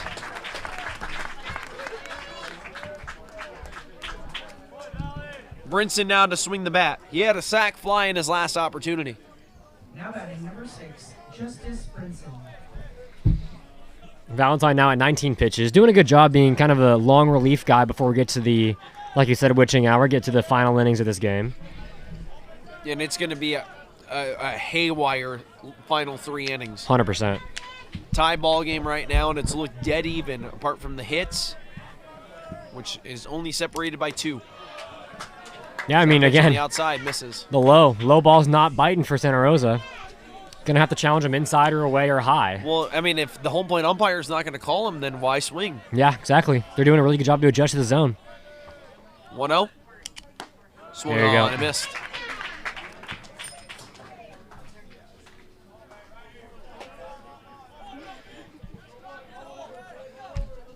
Brinson with a 5-3 and a sac fly today.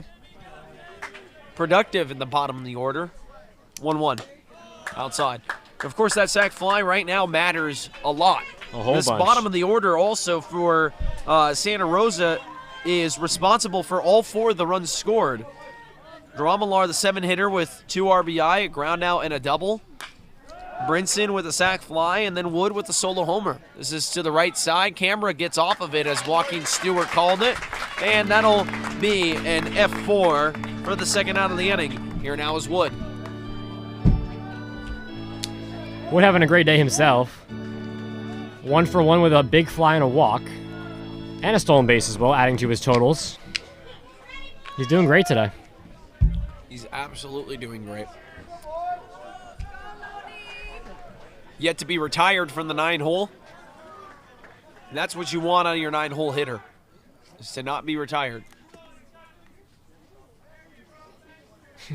And the third base umpire correcting where DeMars is supposed to be on deck. I've never seen that before. I haven't either, especially mid-pitch. Stopped Valentine's motion just to have him move over there. I almost feel like that's got to be frustrating. Yeah, you're mid-motion, you get kind of a disruptive stop, and you're thinking, okay, I got to calm myself down. Just frustrating for everybody involved. Yep. It's just unnecessary, I think. Down the first base line, Valentine makes the play, flips to first in time. What an athletic play by Nick Valentine. So, the Renegades were retired 1-2-3, and the Bear Cubs were retired 1-2-3 in the 6th inning. As we head into the top of the 7th, we have reached the witching hour. And to begin the witching hour for the Renegades will be Thompson, Kashia, and Vasquez. We'll be back in 1 minute after this break. It is the 7th inning stretch. Let's get those legs moving and move them on up to the concession stand.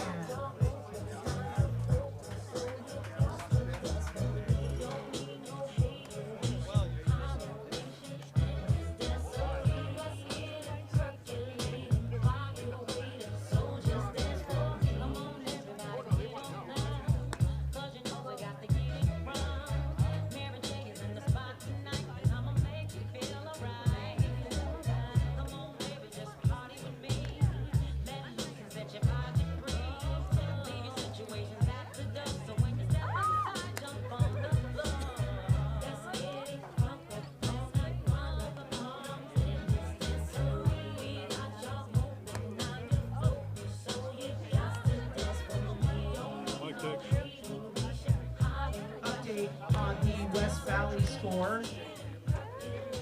Top of the 6th, West Valley 4. Feather River 1.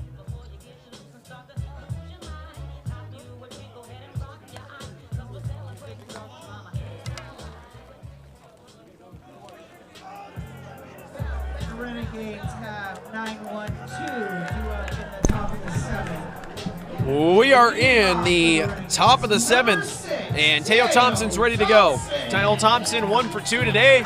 He has really honestly been due for one clutch at bat every game in the postseason so far. Arguably, his last at bat was that clutch at bat, as he got a single that begun the 5th for the Renegades and ended up being the only runner to score when the bases were loaded in that situation. It was 3 straight singles and then 3 straight ground balls in that 5th inning for the Renegades. 0-1 home. Grounded over to second base. Neidlinger cleanly fields it and throws it to first in time. Here now is Kashia. Yeah, Caden wanting to start some kind of momentum here. I mean, you never want to be tied going into the later innings, especially being the away team today. This is, unfamiliar territory for the Renegades, only have played, 3 games now in the away situation, so. In their first strike on the 0 delivery home. They're going to want to come out, tag on a few more runs in these next later innings. I mean, they have 8 outs to do so.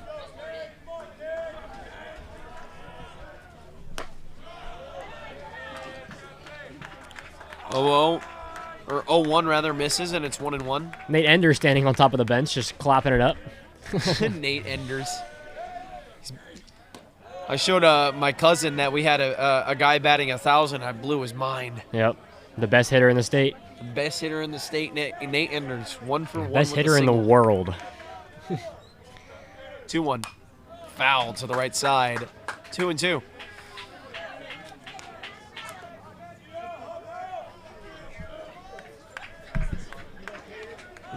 Bunch of people are standing at the top of the hill underneath the shade over by the bus stop watching this game. Neidlinger going to have a second chance here.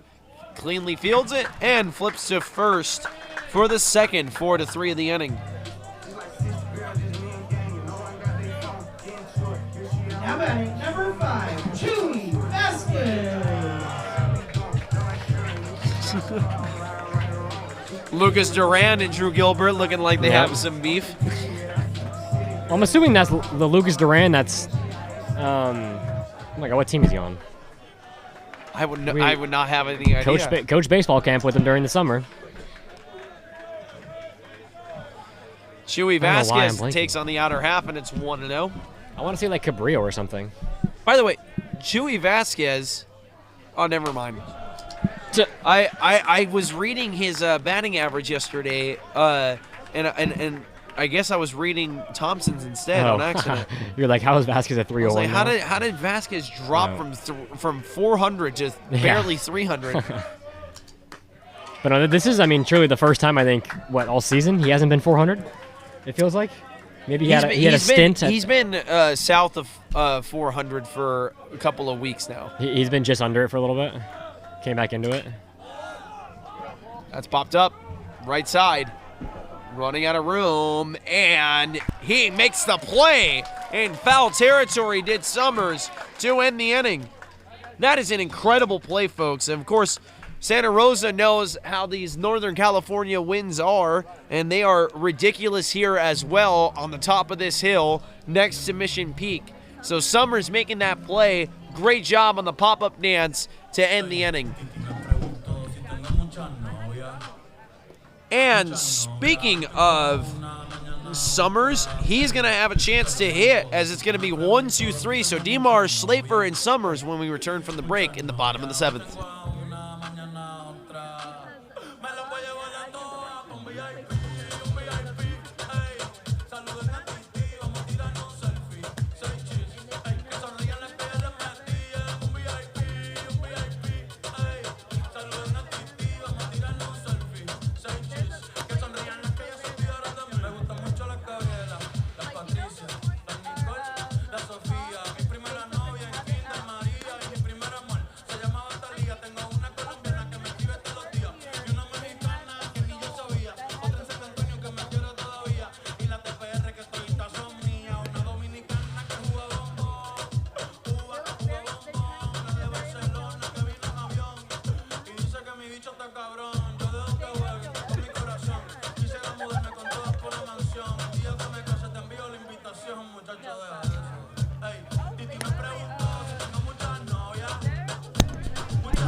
DeMars, Slafer, and Summers due up, as I said before, and for DeMars today, he's gotten aboard twice, but neither via a hit. He got on via E4 in the first inning, grounded into a 5-3, and then got hit by a pitch and was stranded at first base in the fourth. He now has his fourth opportunity to swing the bat here in the seventh, facing Nick Valentine, who so far has been impeccable out of the pen. Incredible. I mean, he stepped in, did a job. Longest he's gone, I believe, all season. At least at home. And missed there.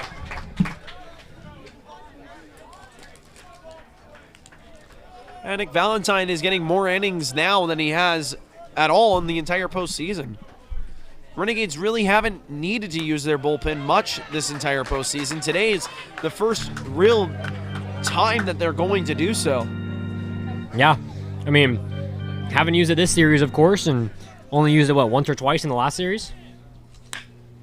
That has popped up. Left field and deep, way back there. It is gone! DeMars breaks the tie.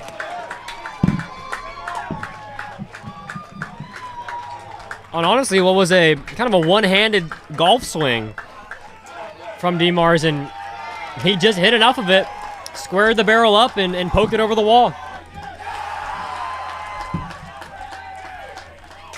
DeMars' 6th home run and his 19th RBI. Shout out to 619.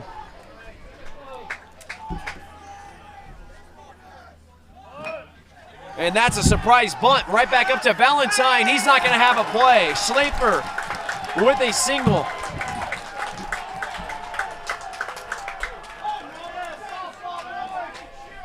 What's the word on Jeter Ibarra? He's now an Oakland baller. With Damian Stone and Jaden Shepard. Jaden Shepard. They're doing great over there.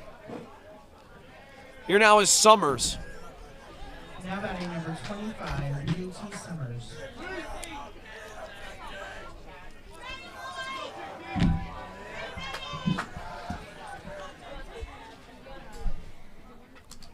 Oh, delivery home in there for a strike to JT Summers. Today he's 1 for 3. He has a single, a 5-3, and a strikeout. And right now, Nick Valentine, the first time he's run into trouble all day long. 0-1 home, grounded over to short. Vasquez flips to second, now walking to first! Pulled him off the bag, but Canberra keeps his foot on for the not-so-routine 6-4-3 double play.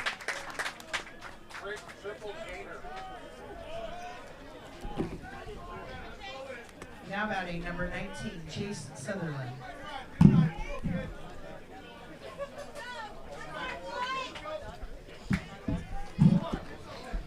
Here now is Sutherland, the DH. Sutherland 1 for 3 today with a double that scored a run. And that was from a Duramalar double, an RBI double from him. Sutherland struck out looking and then flew out to right field.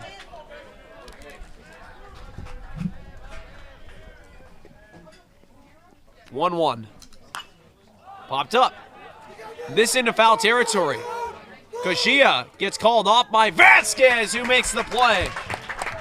Incredible communication. Koshia had a beat on it, but Chewy saying, hey, no, I have the best read on this. I'm going to take it. Koshia listens, runs out of the way, takes his hat off, dips out of that play. Great play by Vasquez. Well, Renegades have their work cut out for them. They have 6 outs to try and match a 1-run margin. They will have Medina, Hegeman, and Bain all due up in the top end of the 8th inning. We'll be back after this break.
We are here in the top of the 8th inning. Jordan Medina, who is 1 for 3 today with 2 RBIs. He is ready to swing the bat. Funny enough, his only hit is the only at-bat that he didn't get an RBI. Wow. He has an RBI sac fly and RBI ground out. Yeah, Renegades are going to need a big inning here with the heart of their order up. With Hegeman and Bain, who's going to come up in this inning, who's been swinging the hottest sticks as of late. And they've only managed to get 1 run off of Standish today. Yep. Standish has been very good out of the pen for this Santa Rosa squad. And, I mean, that shouldn't come to a surprise. He's got a 2.02 ERA beginning play today. As that 1-2 is high and outside, 2-2.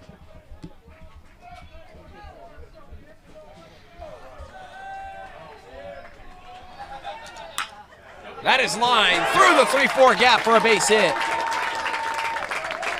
Medina is just a great hitter to lead off an inning for you. He'll find a way on board one way or another, whether it be a bunt, single, double, hit by pitch, whatever it is, he'll get on board some way or another. And it just leads to a big inning. I mean, Hegeman swinging the hottest bat today. Now batting number 2. Time for him to do something big here.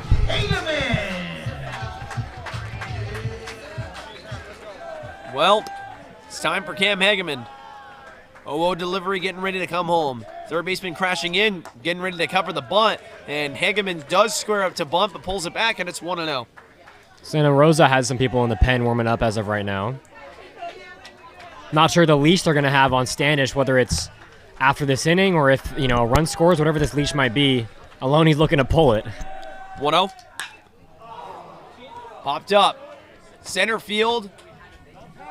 And making the play is going to be Wood for the first out of the inning. Just missed that pitch. It's something Cam Hegeman's going to want back, but I mean, he might be able to have a chance in ninth depending on how many hitters can come up until then, but he wish he had that pitch back. Now batting number 24, Derek Bain. Derek Bain has had a great day. 2 RBI day off of a 2-run homer. 1 for 3 today. Pitch on the outside, and it's 1-0. He's also flown out to center field and grounded out on a 6-3. The 1-0 getting ready to come home from Standish. Way inside. 2-0. I know Canberra, too, who's been popping out to the right fielder all day today. He's going to want to come up against Standish and have a chance to knock in, the tying run, possibly even the go-ahead run in this 8th. 2-0. To second base, Neidlinger going to only have a play at first. And a good job there on the 4-3. Moving up is Medina to second base. He's in scoring position, but there are now 2 away. Renegades are going to have to hit him home. Yep, I mean, very productive, very, very productive at-bat. Gets, the runner over in scoring position. Base hit will score Medina with his speed as well. Canberra just needs to put a ball in play that finds a gap somewhere. And he's been on Standish all day. I mean, he's been making good contact. He's due for something here. Camera now. Ohlone delivery getting ready to come home from Standish. Outside, and a good job blocking it there by Brinson. 1-0 the count. Canberra today still looking for his first trip to the base paths. 0 for 3. 3 flyouts to right field. He's looking to avoid Wilson's glove if he can. 1-0. Line to left field and deep. Home run distance but foul. Same kind of swing as yesterday, my goodness.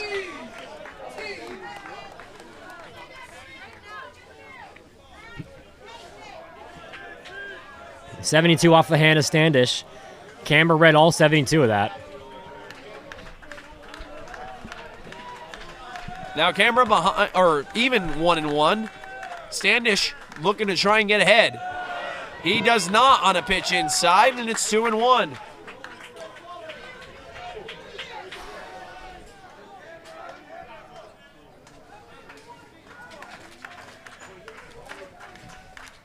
Two and 1 the count now. Canberra awaits from Standish. Here it comes.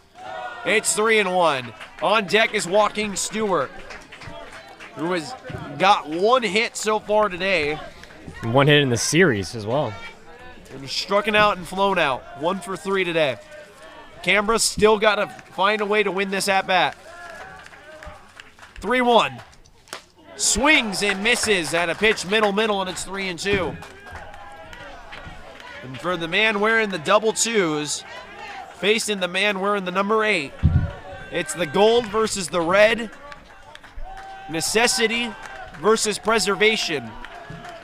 Who will win this 3-2 pitch? Preservation prevails. A backwards K for Standish. Preserving the 1-run lead and stranding the potential tying run at second base.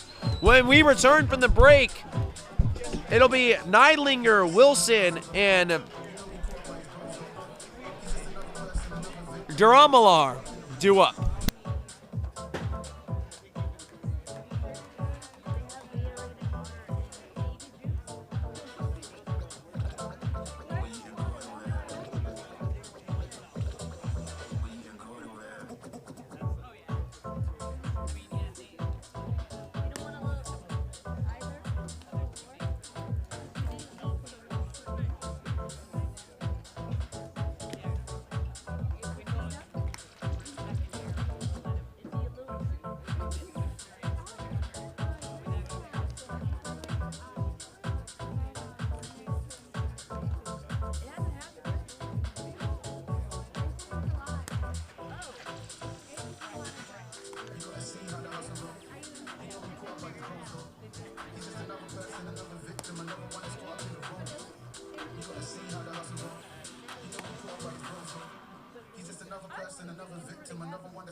Neidlinger, Wilson, and Duramalar all due up here for this Santa Rosa squad. And they're hoping that this is going to be the last time they're swinging the bats. They're up by 1 right now in the bottom of the 8th inning. They want to maybe add to that for sure. A little update for you guys as well. West Valley still in the lead, 4-1 in the bottom of the 7th inning. That is bunted down the third base line. Valentine not going to have a play. He tried to make it regardless, but that was 1,000% going to be beaten out by Neidlinger on a perfect bunt down the third base line. Yeah, he's got some speed to him. This is why he's hitting in the 400s. I mean, he can reach base however he needs to. A huge upset here. Wow. Santa Barbara 11, Palomar 1. Wow. Santa Ana destroying Fullerton. Oh, my gosh. Fullerton's season is all but over at this point. Bottom of the 6th inning, Santa Ana's up 10-0. Wilson now squaring up to bunt in there for a strike. And honestly, it's like deja vu. Santa Rosa beating the Renegades the same way the Renegades have beaten many teams time and time again. Surprise bunts, good base running, timely hitting. That is bunted and fouled back to the screen.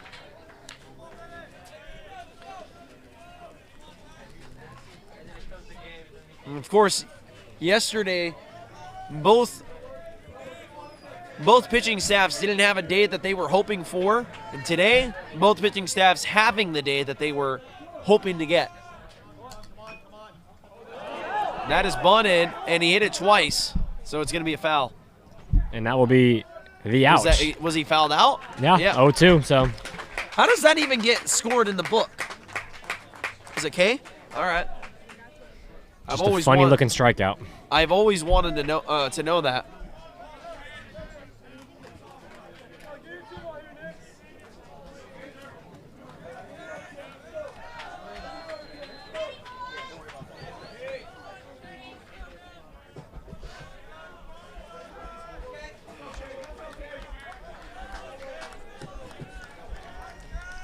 So here now is Duramalar.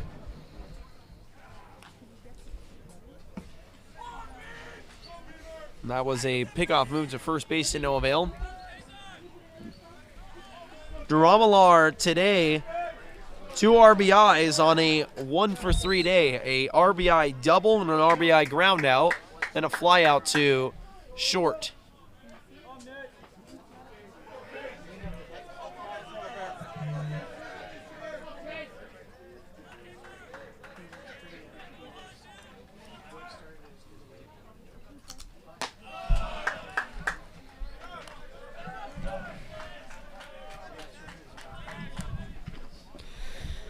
Nick just looking for one ground ball. If Valentine can provide it, Renegades get to hit, try and make a comeback here. They only have 3 outs to do so. 1-0 getting ready to come home now. Foul back to the screen. This game has only gone on for 2 hours, and we are about to reach the 9th inning. Incredible. It's been Speedy such game. a quick game. Yep, speedy game. Yesterday's game felt like it went by so quick also. It did, really. I mean, I just look up, and it's 4 o'clock. I haven't even taken my last break yet, and the game's almost over. That's into the gap. And Wagner makes a diving play. Oh, man, if that gets down, that's an RBI. yeah, what a break by Wagner. I mean, he jumped the gun very early, knew he was going to be short, knew he had a chance to get there on what was, a slide after the catch. Did a great job, very athletic play from Wag, making up for his, kind of rough appearances at the plate today, showing out his glove in the left side of the field. And Nick Valentine, very untimely time to have an untied shoe. Yep.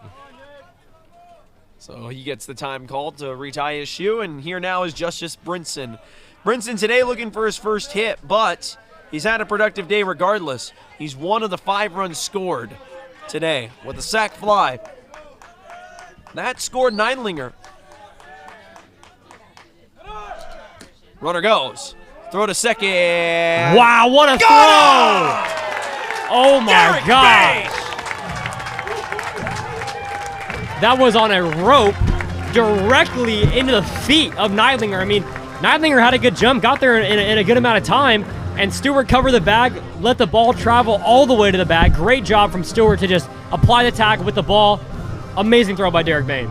Well, 3 outs left to go here in this game for Santa Rosa to close it out. They are going to have to close it out against Stewart, Wagner, and Thompson. Renegades have 3 outs to produce 1 or more runs to keep playing in this game. We'll be back in 1 minute to conclude this contest. Well, Amber got some good news and bad news for you. Bad news is we're out of hot dogs. Good news is we do still have popcorn and chips, candy water, Gatorade, and soda. Lead us out.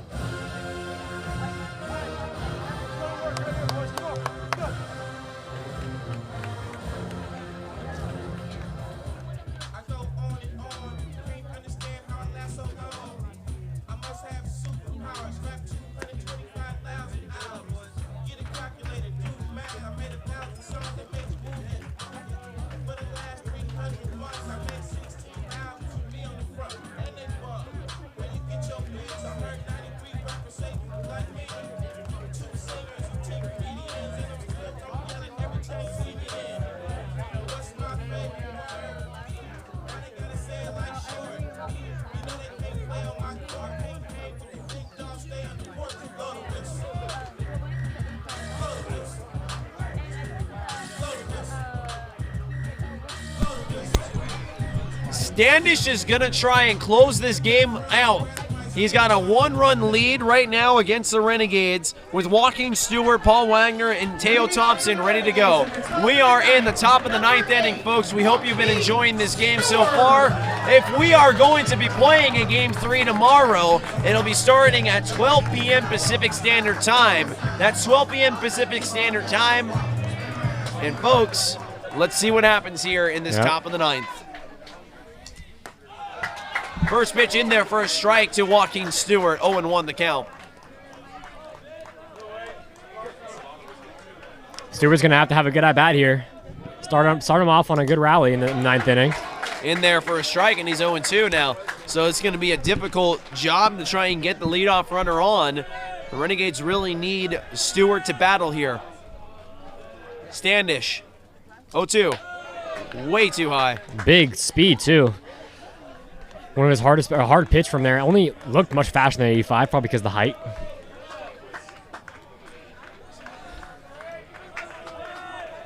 One-two delivery home. Here it comes.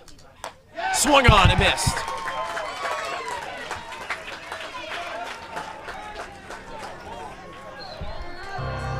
Paul Wagner now. Number 12, Paul Wagner. Paul's going to need a big at-bat here. I mean, they really need someone to start this rally off strong. And you don't want to start it in 2 outs. If everything stands, there's going to be 3 game 3s tomorrow. Wow. Pitch on the outside, and it's 1-0. By the way, folks, the pitch count for Standish, 108. Man. 108 pitches, 109th incoming right now. And he looks just unstoppable right now. He looks like he's pitched 3 pitches. Looks like this is his first time on the bump. I mean, he's in one heck of a groove. It's going to take a lot if the Renegades want to try and threaten at all. Yeah. 1-1.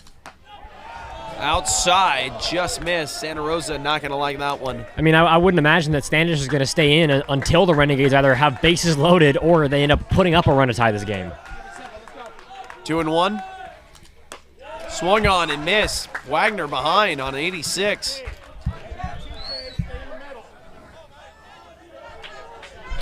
We have 300 concurrent viewers right now. Thank you, folks, for joining us this afternoon.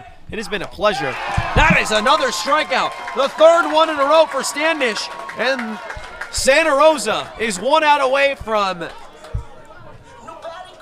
forcing a game 3. And Christian Murphy is going to get the pinch hit opportunity. All I'm going to say is when Murphy comes in for pinch hit opportunity, he's hot. He's a guy who's hit a pinch hit home run himself. Yep, I mean he's done a pinch hit home run before in clutch situations as well earlier in the season. So don't be surprised if a big swing in the bat comes from Murphy here. I mean, he's seen pitches all day. He's seen all 112 of them from the dugout. He's ready to take on Standish. Pitch on the outside, and it's 1-0. Now Murphy does have 1 home run on the year. And 23 driven in. He's a 282 hitter. Inside, and it's 2-0.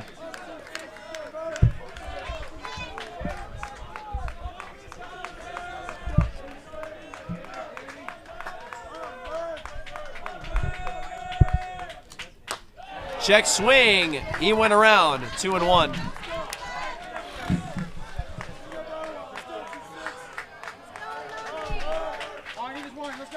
Murphy needs to stay poised here. 2-1 from Standish. It's 2-2. Renegades staring down the barrel of their final strike of the afternoon.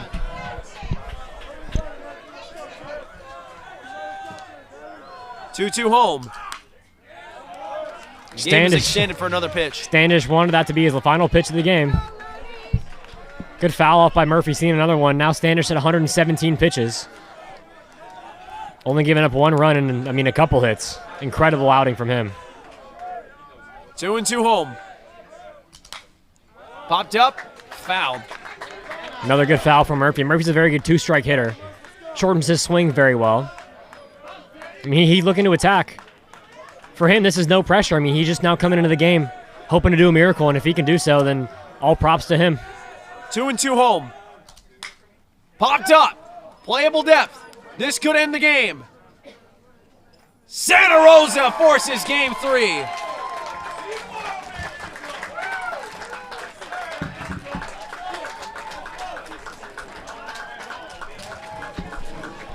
A one-run victory for Santa Rosa today, and it was just an impeccable pitching performance from Standish. And it shouldn't come to a surprise at all. Miles Standish with a 2.02 ERA beginning play today, only surrendering 1 run out of the pen, and 1,000% absolutely is the reason why Santa Rosa has won today. Yeah, I mean, player of the game undoubtedly is going to be Standish. I mean, he is ridiculously talented. He was the ace of this team, so tomorrow they're going to have to fight with their other pitcher and hope that he can execute as well as Standish did today, because Standish throwing 119 pitches coming in the 2nd inning after the Hunt, the opener, gave up 3 runs. And if you eliminate, imagine they threw Standish all 9 innings.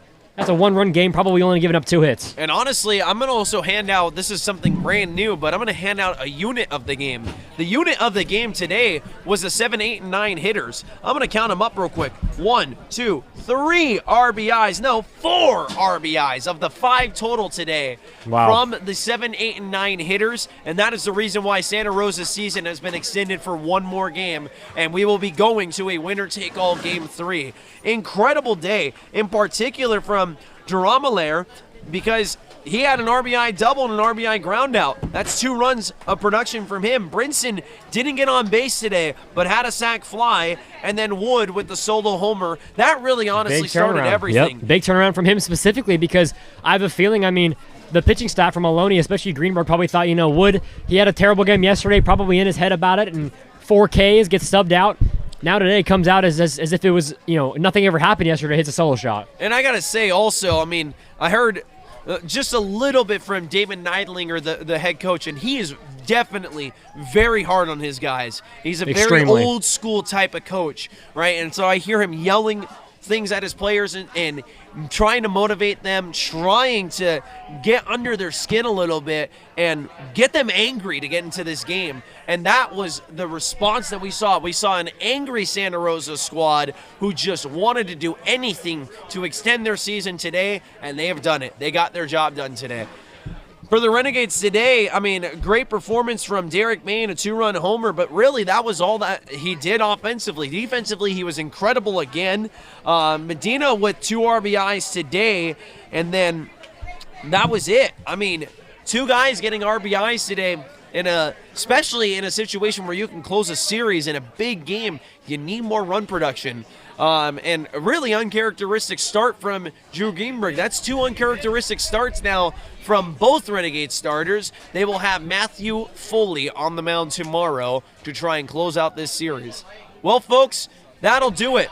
We're going to see you here again tomorrow at 12 p.m. sharp. That's 12 p.m. Pacific Standard Time for Game 3, our winner-take-all in this Regional Finals series. So, folks, that'll do it for us here on the Fremont campus of Ohlone College. Want to send a quick thank you to our third base camera operator, Steve Worley, Liam Harris, who was over at first base operating cameras, Arnie Lowling, who is switching an equipment director for this Ohlone College broadcasting department, Bodie Warden, of course, to my left here, who's doing score bug operations as well as color analyzing. Me, the play-by-play announcer, Julie Marshall, our official scorer, Lauren Ermitanio, our admin of athletics on Instagram, and Christopher Warden, our athletic director. And for Coach Mike Curran and his staff, I've been Armando Galan, saying thank you, folks, for joining us. We're going to see you tomorrow for an even bigger Game 3. I'm personally beyond excited because I've never called this Game 3 before. Yep. This particular series. So we're going to be here with a big smile on our faces, hoping for another incredible game. We'll see you folks tomorrow.